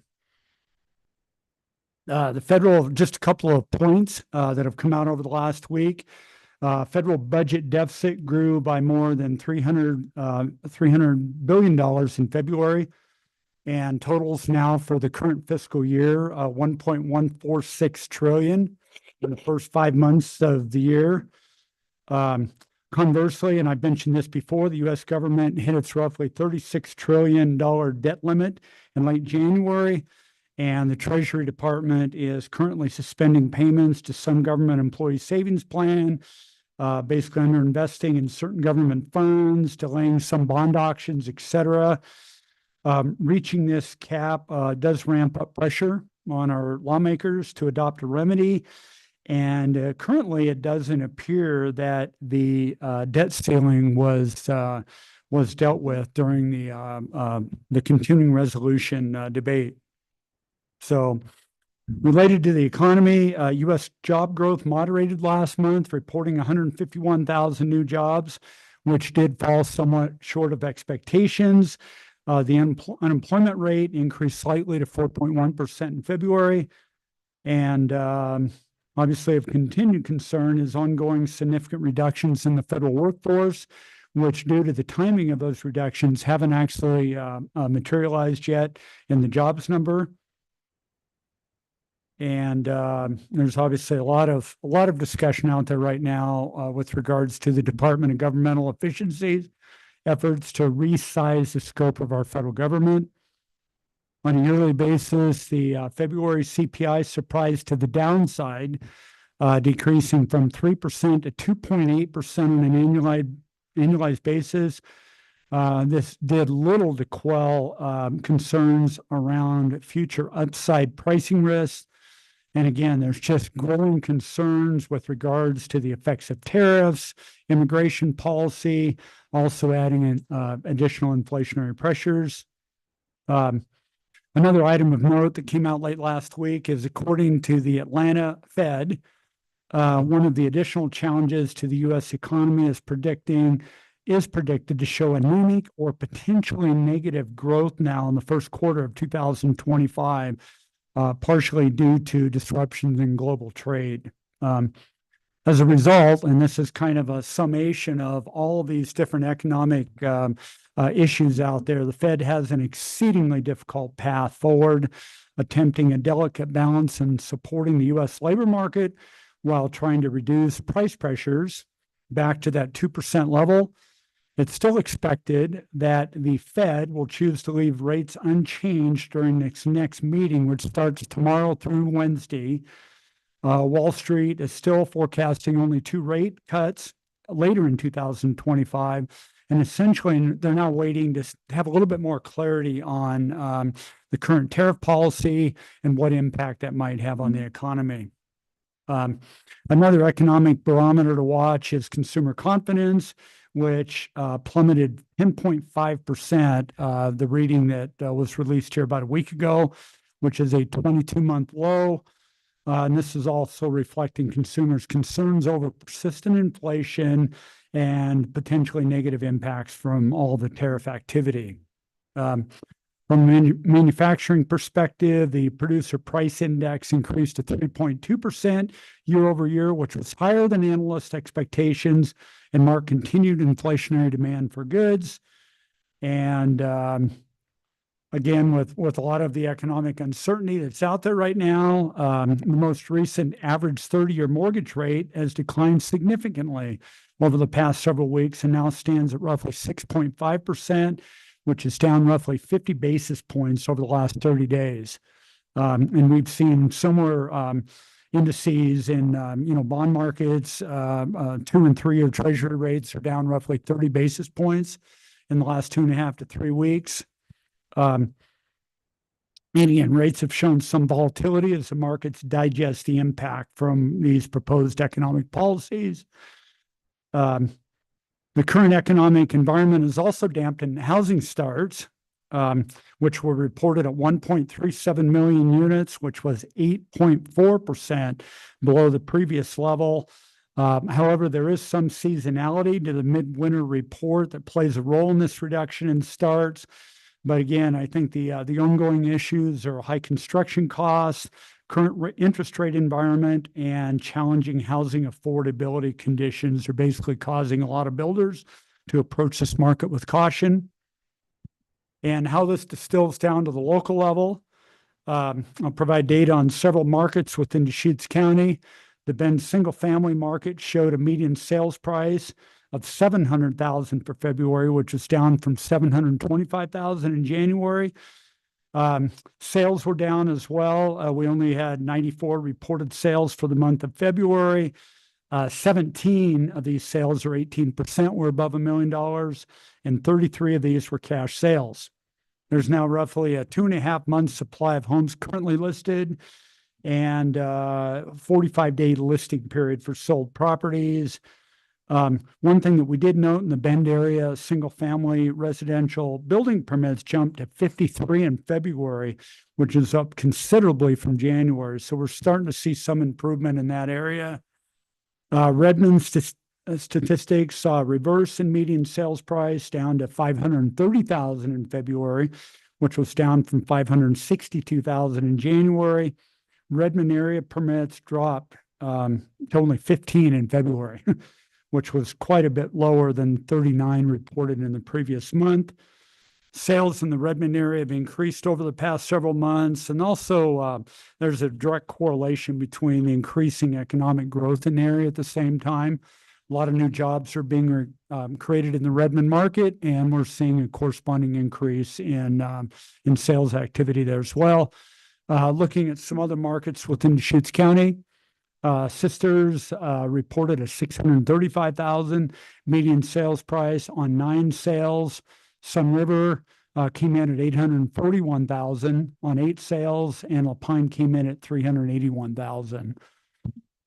How many sales in La Pine? La Pine was $381,000. No, how many though? You know, it was quite a bit higher than that. They don't break down. I think it was 20 to 25. Don't quote me on that. I didn't write that number down, but Okay, well, that's good to know, though, if they had that many sales, they that's, did. yeah, Yeah, that's yeah. really encouraging. And again, you know, out of all the markets in Central Oregon, I think Redmond and Lapine both are probably clearly defined as more of our affordable housing markets here in Deschutes County. And Redmond has, like I said, they've seen a significant increase in economic activity up there. So, any questions on any of the economic data?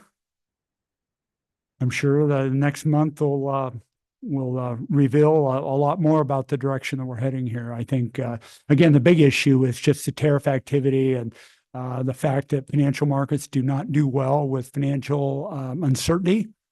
And I think that's been well borne out in stock market activity over the last week to 10 days.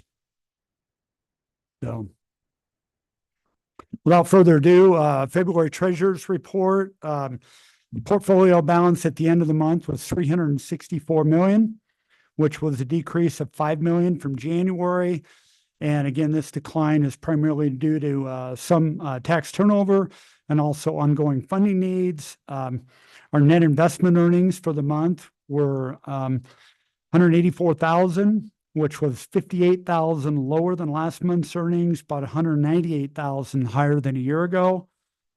We are starting to see the impact of reductions in our short-term rates, both in the short-term LGIP pool and also the rate that First Interstate Bank is offering in that extra tier that we have in our account structure. All portfolio category balances are well within policy guidelines. As mentioned, the LGIP rate stayed at 4.7% for the month, but that was down from 4.85% in the prior month. And the FIB rate has reduced to 4.25% in February.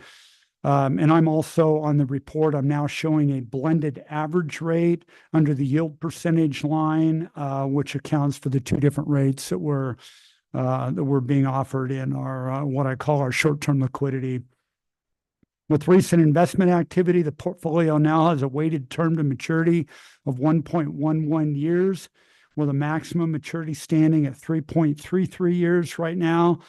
Time to maturity is still somewhat skewed by courthouse funding, although the impacts of that are being reduced as some of that courthouse funding is coming due. So we're not seeing quite the impact there with the overall maximum maturity there. Reflecting recent concerns regarding the federal funding, we are still keeping a little bit higher level of short-term liquidity to buffer any short-term disruptions in payments. And again, the bulk of these short-term funds are yielding the LGIP rate at 4.7%. And do you have any questions regarding this report? Hearing none. The great detailed information. Thank you so much. You're very welcome.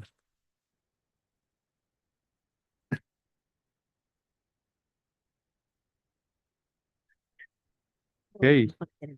Next item number 5, finance report for February 2025.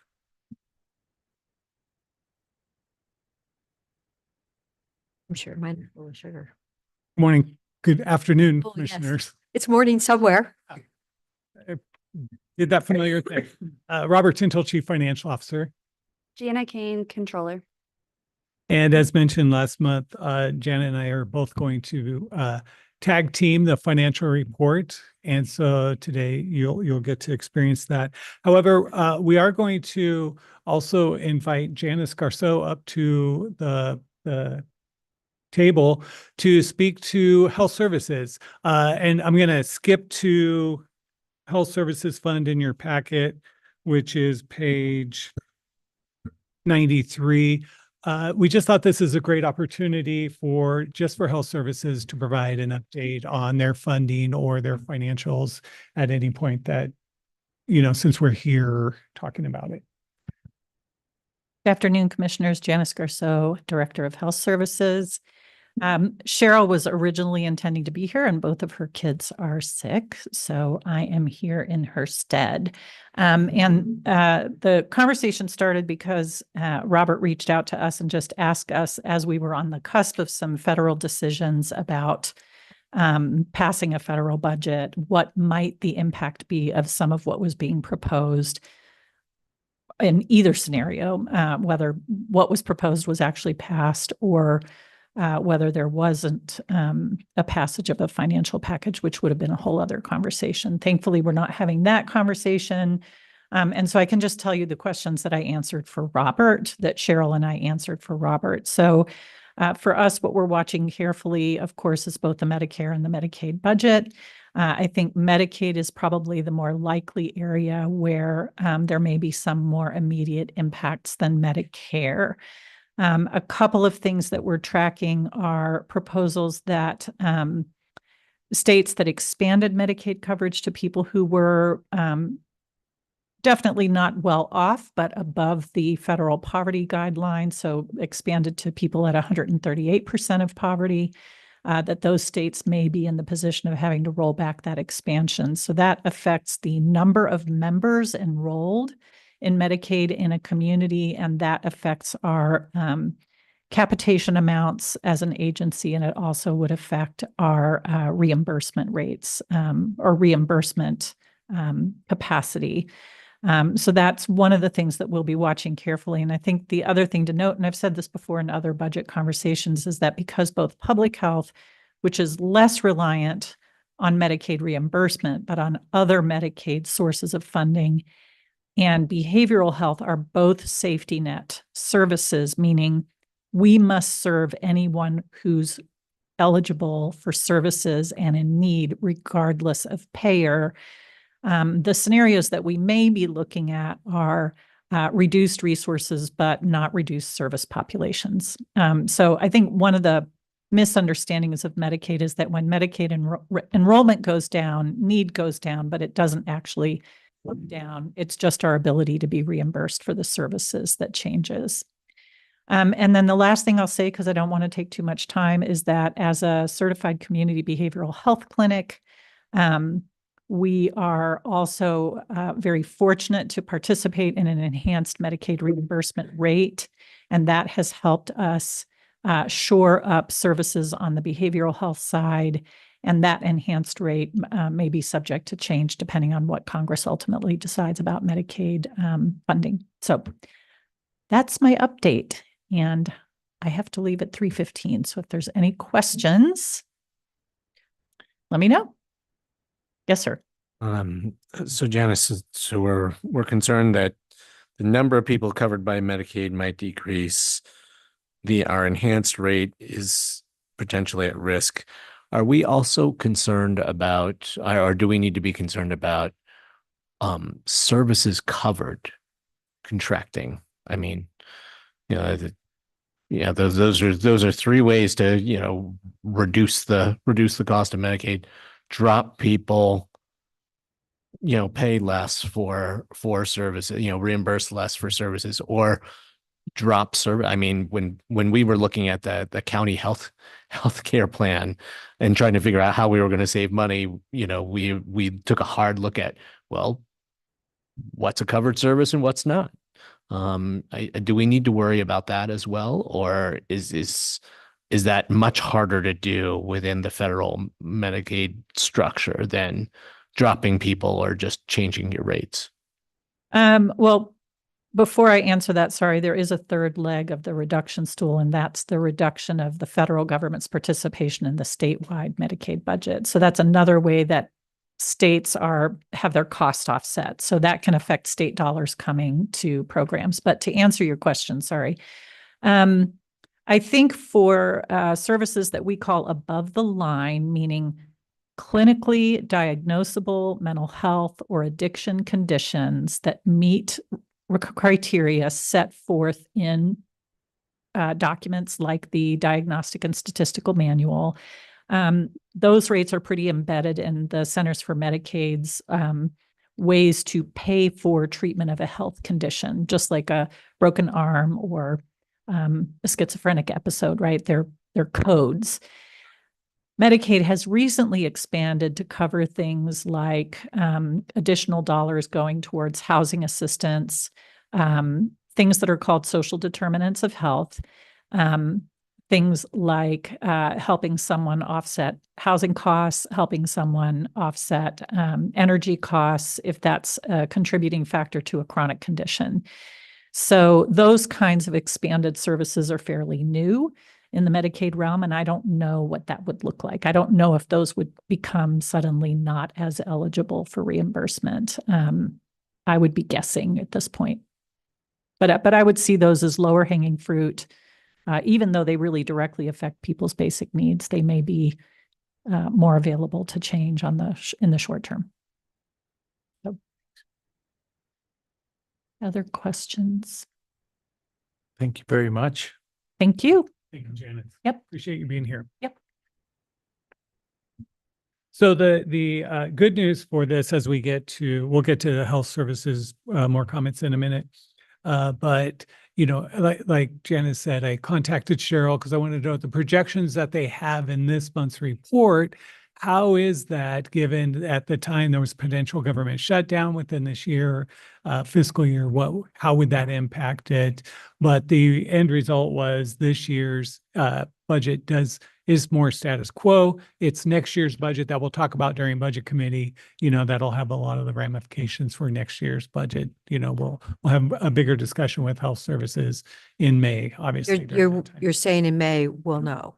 Well, We might know. we'll know how they're preparing their budget Yes. based on a lot of potential unknowns at that time.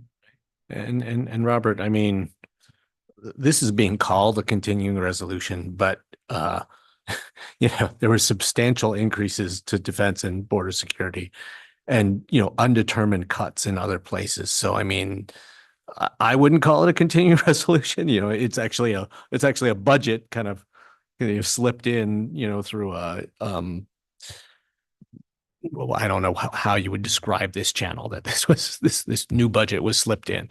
But I mean, those undetermined cuts, we don't know how those are going to land on health services or other federally supported services that we care about. Yeah, what they spoke to, what Cheryl said, is that the continuing resolution that was passed does continue their funding at the current level through September 30th, 2025.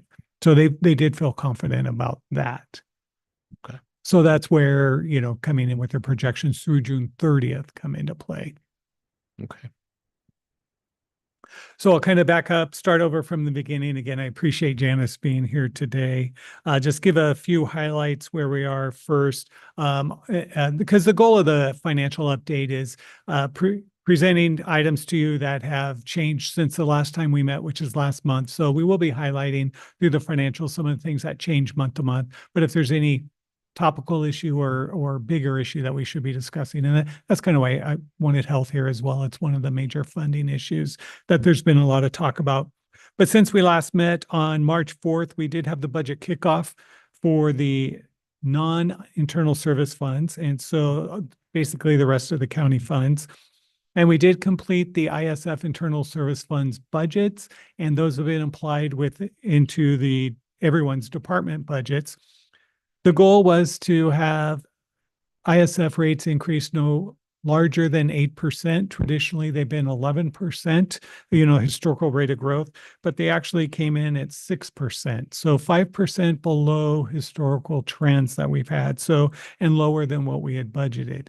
Now, individual results may vary by department, right? Based on the size of your department and if you've seen increases or decreases, but overall, the total only increased by 6% as opposed to the 8% target. So we came in 2% under on that. All budgets are due by March 31st, which is just 2 weeks from today. And then we'll begin holding internal meetings in April, going over everyone's departmental budgets, and then obviously before the budget committee and the board in May, when we have our earlier budget meetings. So with that, I'll just turn over to the financial report for the month. This is for February 2025, and this is looking over the unaudited results, and that's in the packet on page 80. We are 66.7%, so 2/3 through the year. So there is just a third remaining in this fiscal year. So we are coming closer to the last 4 months here as well. So our revenue in the general fund is 50.1 million, or 96.3% of the revenue. And as you know, general fund receives most of their revenue in November. And the statistic that provided Commissioner Bone for your testimony, thank you for testifying regarding one of the other issues that we had going on, is 64% of the total resources in the general fund come from property taxes, but of our revenues, it's 84% of property taxes make up the general fund revenue, which property taxes, 84%, that's a very large number of total revenues in there. Expenditures to date, 25.5 million, or 48.2% of the budget. Again, we have about 33% of the year remaining, but our capacity to spend remains at 52%. So we will very likely come in under budget on our expenditures to date. Next page, 81 in your packet, is the position control summary. We are remaining in the total July through June, the last column on the right. 10% is the average that we're at right now. Our month was only 9.57, so a little below our average. So the trend's getting a little bit better. I did want to point out the sheriff's office, kind of midway through that report, the gray bar. Their February vacant FTE is 38.5. So it's under 40. We haven't seen that number since August of 2023. So that's the last time they were at 38.25. So I don't know, little milestone for them. Congratulations. Yeah. Just a couple other FTEs, but hey. We did add one FTE over this past period that was in health services. As a reminder, it was for the Behavioral Health Specialist 2 position, limited duration. That was as a result of the OHA health-related services, social service housing grant that they received. And so the board approved that per the resolution. Next, page 82 in your packet is the overtime personnel and overtime report. As you can see in this report, no fund is over budget in the total personnel projected cost column as of this February date. However, the first row of red dots there in the projection over under budget, you will see there are 4 funds that we are projecting to be over budget by year end and will require a budget adjustment. Obviously, we wouldn't let that happen. We would look at that. Most of the overage, there's by small amounts, but it's due to the total personnel costs being over because of the increase in the health insurance rates. After we completed the budget, which originally we had a 15% increase, then as you might recall, we increased another 15% health insurance rates. We never adjusted the budget for that because most departments can absorb those changes, but some smaller funds, they don't have the room and capacity to absorb those costs. So we will have to come back for those. And then on the overtime, you'll see there's 5 funds that have overtime over the budgeted amount. But again, those are small amounts, not material given the overall size of the personnel budget. And those are, again, just some items that we'll look at. And total personnel costs, they're still under total personnel costs. So no concerns there. We'll go through a few pages here and I'll speak to the general fund now on page 87 in your packet.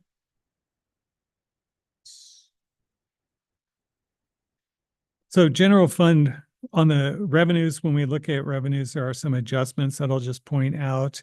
In the revenue on the top portion of the spreadsheet, other general revenues, the final variance column that you see there, it's $542,000 plus, which is a good thing. That was increased from prior projections. Its interest is projected to come in at $575,000 for the general fund, which is a good solid number there. District attorney cost on the revenue side, we had a state grant, so we increased that. You'll see that $160,000 number for the variance. The grant was for $152,000. They're projecting their revenue by the year end to be, and then again, as we talked about in prior years, $536,000 prior months. $536,000 is the opioid revenue that came in that was unbudgeted for the general fund. So overall, we're anticipating revenues to come in at 47.9 million, which is about 1 million over what we budgeted. Although when we look at expenditures, our actuals to date are 17.59 and that's that middle actuals column, where our projection by the end of the year, we're projecting 28.7 million, which is a savings of 4.2, almost $4.3 million on our expenditures. Last month, our projection for the general fund on expenditures was 30.5 million. So we did reduce that another 1.7 million of what our expectation is, reduced it in the good direction, in that we believe our expenditures will be lower by the end of the fiscal year.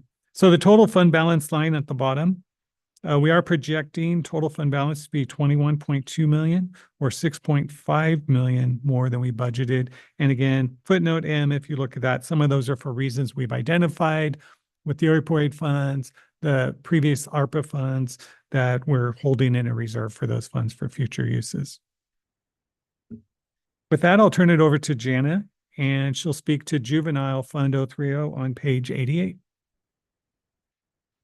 Okay, so for resources for juvenile, during February, the inmate prisoner housing revenues surpassed the $65,000 budget by almost $4,000.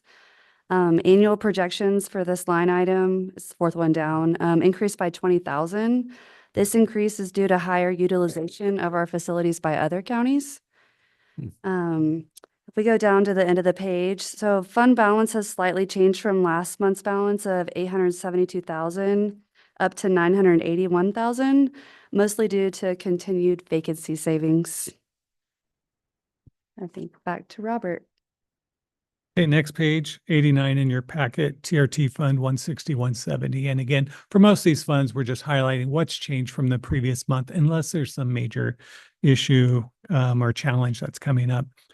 So obviously we heard about a lot about TRT today, most about the proposed legislation, but also we talked a little bit about the environment.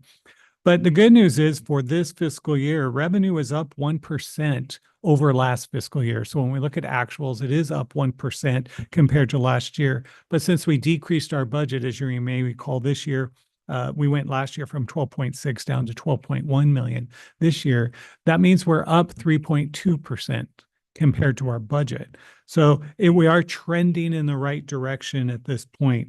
So we used to previous projections when we were experiencing declines in months, we thought we'd have a decline. Now we are projecting we will be up a little by the end of the year. Of course, we'll see how these next few months go.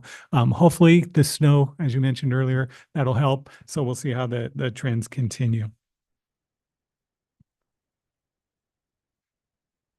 Next, we'll move to page 92 in your packet.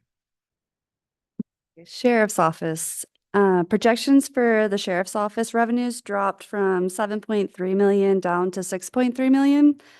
This was mainly due to the marijuana grant, which will not be used until fiscal year 26. So it's just a timing issue on that one. Offsetting this decrease is interest earnings, which projections increased 350,000 over last month's projections of 510,000. We're now anticipating 900,000 of interest in this fund. Overall, total resources are projected to be 540,000 less than last month's projection and 738,000 less than budget. Onto requirements, projected expenses increased 300,000 over last month's estimate of 63.1 million. However, vacancy savings continue to bring the Sheriff's Office significantly under budget, under their budget of 66 million. Down to the bottom for fund balance, projection for fund balance has decreased 900,000 from 19.6 million down to 18.7 million. However, this is still 2.5 million above their original budgeted fund balance. So, when we were looking at the position vacancies, that, excited to see that the sheriff's office has gotten below 40. I also know that there's a certain amount of vacancy savings built into, balancing their budget. how much room is there between the 38, vacant positions and 0, for them to add more and still stay within budget? That is part of what they're looking at with their budget right now. In fact, we just had some preliminary budget meetings with the sheriff's office, and that is one thing that they're talking about is they realize because they have been depending upon their vacancy savings to balance their budget in the past. They're looking at 5 to 10%, they can increase 5% and they would still be able to achieve their budget. Increase their FTE by that. It could be more. So as they're looking at reducing their expenditures for next year, that is part of the equation that they're looking at. So the budget office has actually prepared a number of scenarios for them based on different levels of M&S, different level of FTE. What does their long-term forecast look like? Kind of like similar to what we did for the general fund as well, when we looked at how far does that push out the curve, right? Or the cliff. So we've been doing the same thing with the sheriff's office. So we're looking at different scenarios to see, but definitely they would not be able to fund 100% of their FTE at this time, and all other expenditures remaining the same. But maybe another 5 or 10% increase in FTEs to ease some of the human resource constraints there a little bit. That's right. And they're noticing the same thing that the general fund did. If we can reset the curve, if you can lower your expenditures 1 year, and then things are going to continue to increase in the out years. But if you reset the curve by lowering it, then it helps you in those out years because of compound growth and escalating costs. So resetting the curve really does help.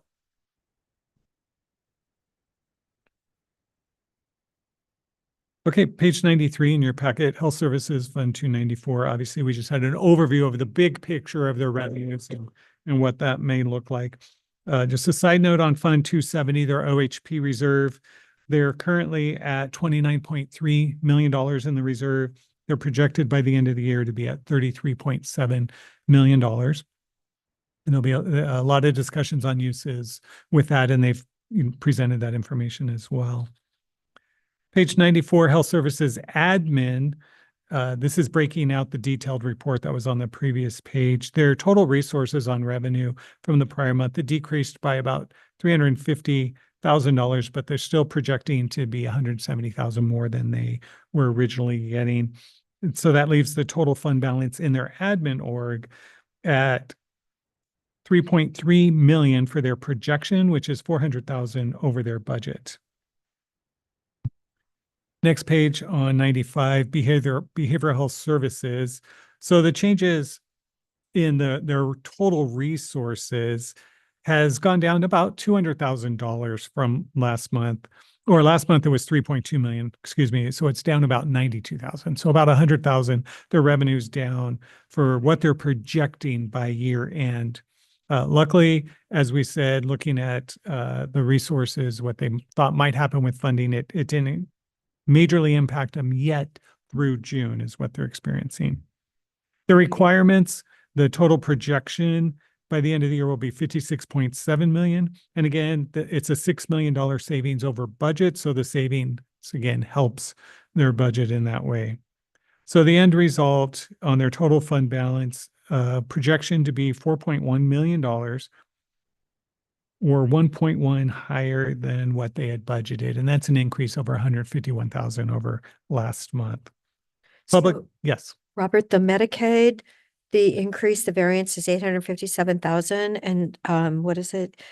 It said footnote E, revenue for retro raises for open card members. So we're really thinking that's going to happen then. That I believe is into account of what they've actually already perceived in actuals and what they're projecting based on previous revenue and what they've gotten in the contracts they have.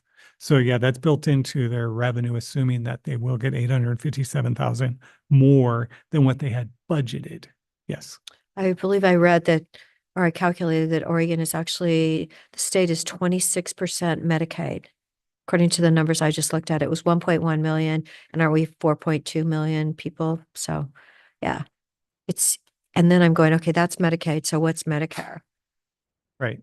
And then are there any private insurance companies left? Not very many, right? Yeah. Public health on page 96. Their revenue total resources are close to what they presented last month. They're going to be 194,000 over than what they had budgeted on their revenue side. Their expenditures stayed about the same. So their net total fund balance is 820,000 over what they had budgeted, which is 241,000 less than last month, just because looking at their revenues, it was slightly less as well. Next up on page 97 of your packet, you'll see Community Development's monthly financial report. On this page, I want to note that comment A at the bottom should say year-to-date revenues are higher than anticipated. From the CDD monthly report that Sherry Penner sends I think all of you, every month, single-family dwelling unit permits have increased slightly. Land use applications have increased significantly. Single-family dwelling applications, septic site evaluations, and building valuations have all decreased. Last month, the anticipated projections exceeded budget by 6,000. Given the monthly changes in activity I just described, we're now projecting total resources will come in 75,000 under budget, an $81,000 decrease in the monthly projection from last month. If you go down to the middle of the page for transfers, projected transfers from the CDD building reserves increased by 100K for one new FTE and contribution into their contingency requirement. This increase put the projection back in line with the original budget. And then on to the fund balance. Projection for the fund balance did decrease 64,000 from last month's projection. However, it is on target with the original budget of 1,072,000. Okay, on to road fund 325, in your packet. Their revenues have increased their projections compared to last month. Last month, they were projecting to be under budget by about $276,000. This month, they've adjusted their other interfund services revenue and the sale of equipment and material. Both of those have increased by 180,000 and then 220,000 respectively. So that's where they get to the 100. They're expecting to be about 100,000 dollars over in their resources, their revenues. And their requirements, the total requirements, you'll notice the big change here for this month is materials and services. They are projecting the variance to be $806,000 in the positive, which means they're not spending as much on that. Last month, it was a negative 272, so they thought they were going to go over budget in that category, but they revised their estimates. So that's about a $1 million savings from what they were projecting last month. So their total fund balance for 325 is projected to be 1.2 million at the end of the year. No change in adult P&P on the next page. Going now 100 in your packet. Related road CIP fund 465. The major difference for this fund midway through the report, the total transfers in, they are projecting to transfer 1.5 million less into that fund than what they originally were projecting to transfer in. So that actually increased decreased the transfers in. And so their ending fund balance, the total fund balance line at the bottom, they're projecting to end at 15.3 million, which is 4 million over budget, where last month they were projecting 5.5, just because they're going to transfer in 1.5 less on that.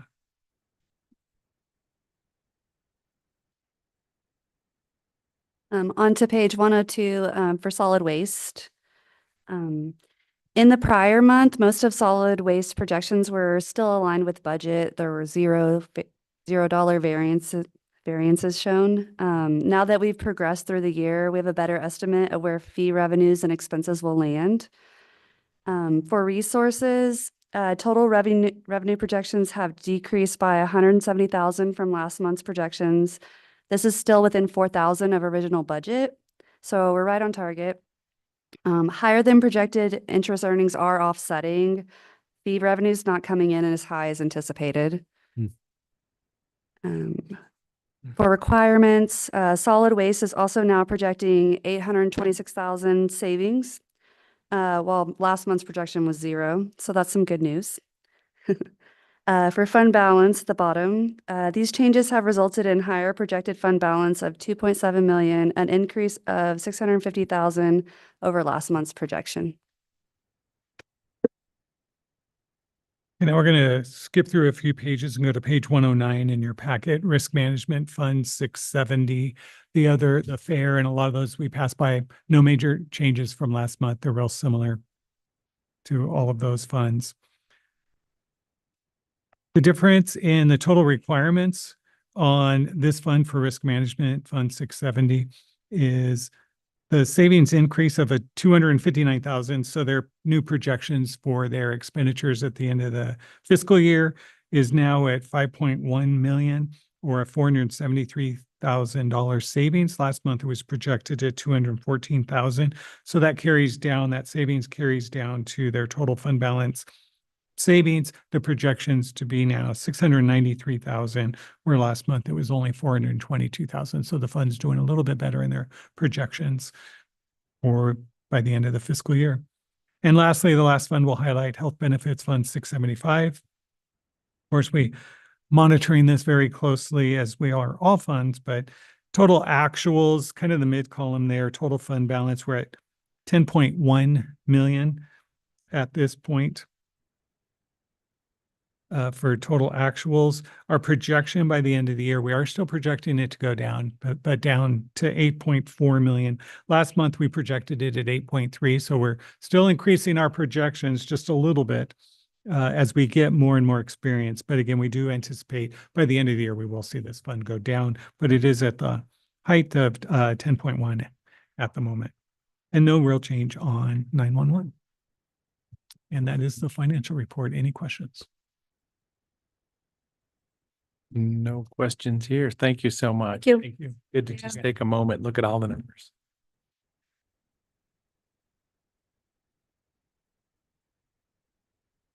At this time, other items. Everything, Commissioner? Not that I recall at the second. Commissioner?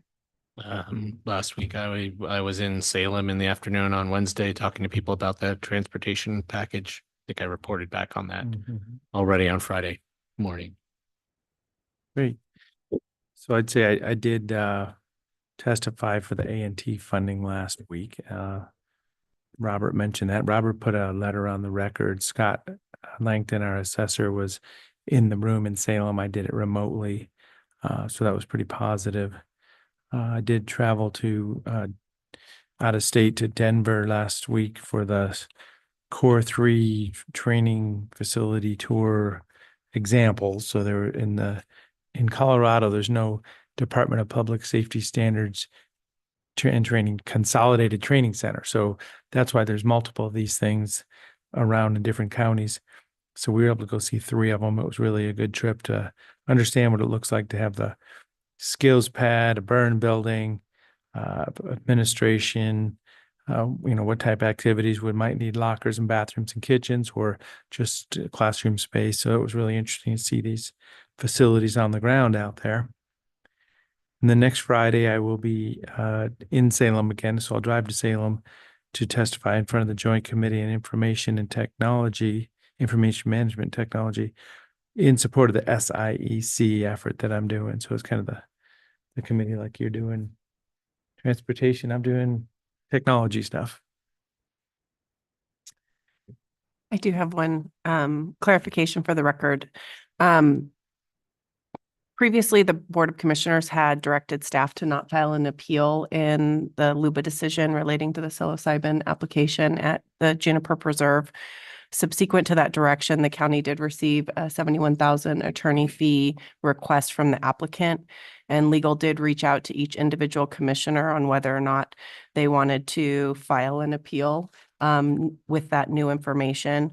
All 3 commissioners did respond individually to legal, and 2 of the commissioners did support filing an appeal. And so based on that, on Friday afternoon, legal filed a notice of appeal with the Court of Appeals. Great, thank you. So that's that business that kind of happened outside of our board meeting, but Right. thank you so much. Eric. Thank you, Chair. I handed out a updated draft letter to the Deschutes Civic Assembly on Youth Homelessness. Last time staff brought this to the board, there were additional changes that have been incorporated. I'm happy to walk the board through the changes or listen if there are additional changes the board would like. Sorry, I didn't grab it out of my box. Here's, Thank you.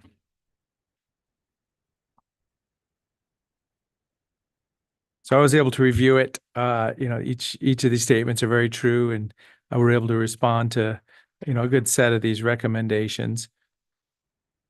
We've discussed this a few times.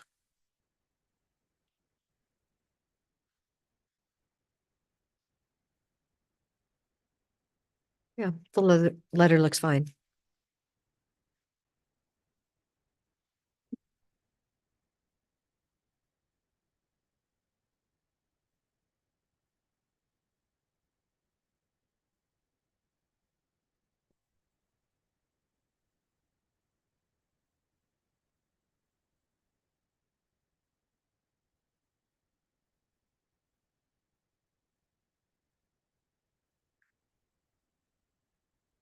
Kind of educational on just about every one of them.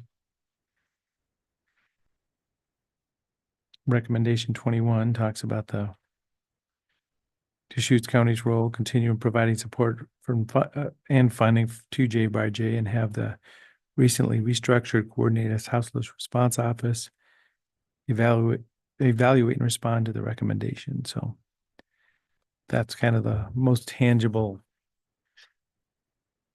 funding discussion, maybe.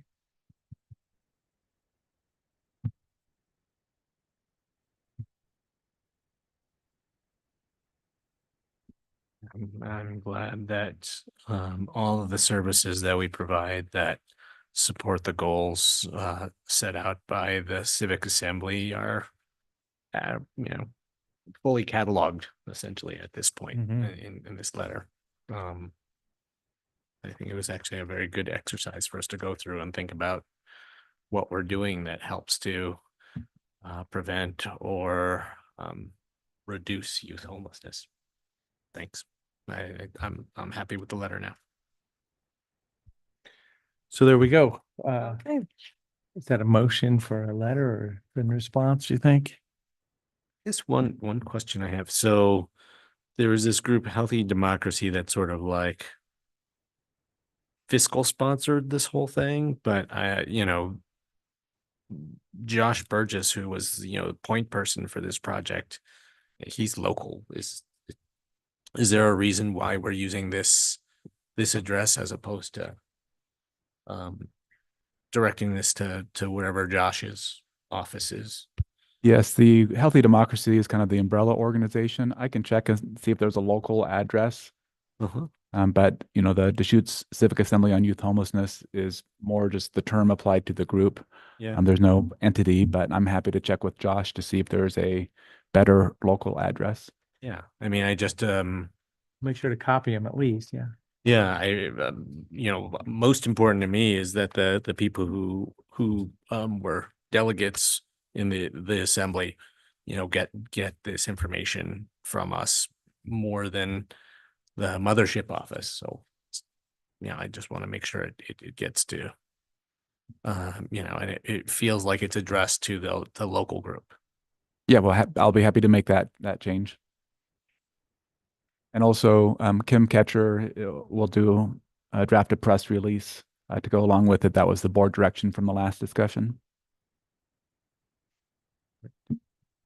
Okay. So as I say, is this a vote? Yes, I would appreciate a minutes motion or board signature on the letter. I move approval of this letter to the Deschutes Civic Assembly on Youth Homelessness, cataloging the county's current and future commitments towards their goals, and with a potential address change for to reflect a local contact point. I'll second the motion. Any other discussion? Seeing none, Commissioner Chang, Yes. Commissioner Adair, Yes. and Chair will vote yes. Thank you. Anything else? Nothing else for me. Okay, so at this time, we do have an executive session. So the Deschutes County Board of Commissioners will now convene an executive session pursuant to ORS 192.660. The specific authorization for this executive session is ORS 192.660 subsection 2E, which allows the board to meet in order to discuss real property negotiations. Designated staff and the media are allowed to remain during the executive session. However, the media may only report that the board met in executive session and the identified basis for meeting in executive session. Recording devices are not permitted. No final decisions will be made, and at the conclusion, we will open the doors and invite the audience back into the meeting. Okay, so we are in an executive session. We will come back at to conclude the meeting.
Thank you very much. We are out of executive session. Please proceed as discussed.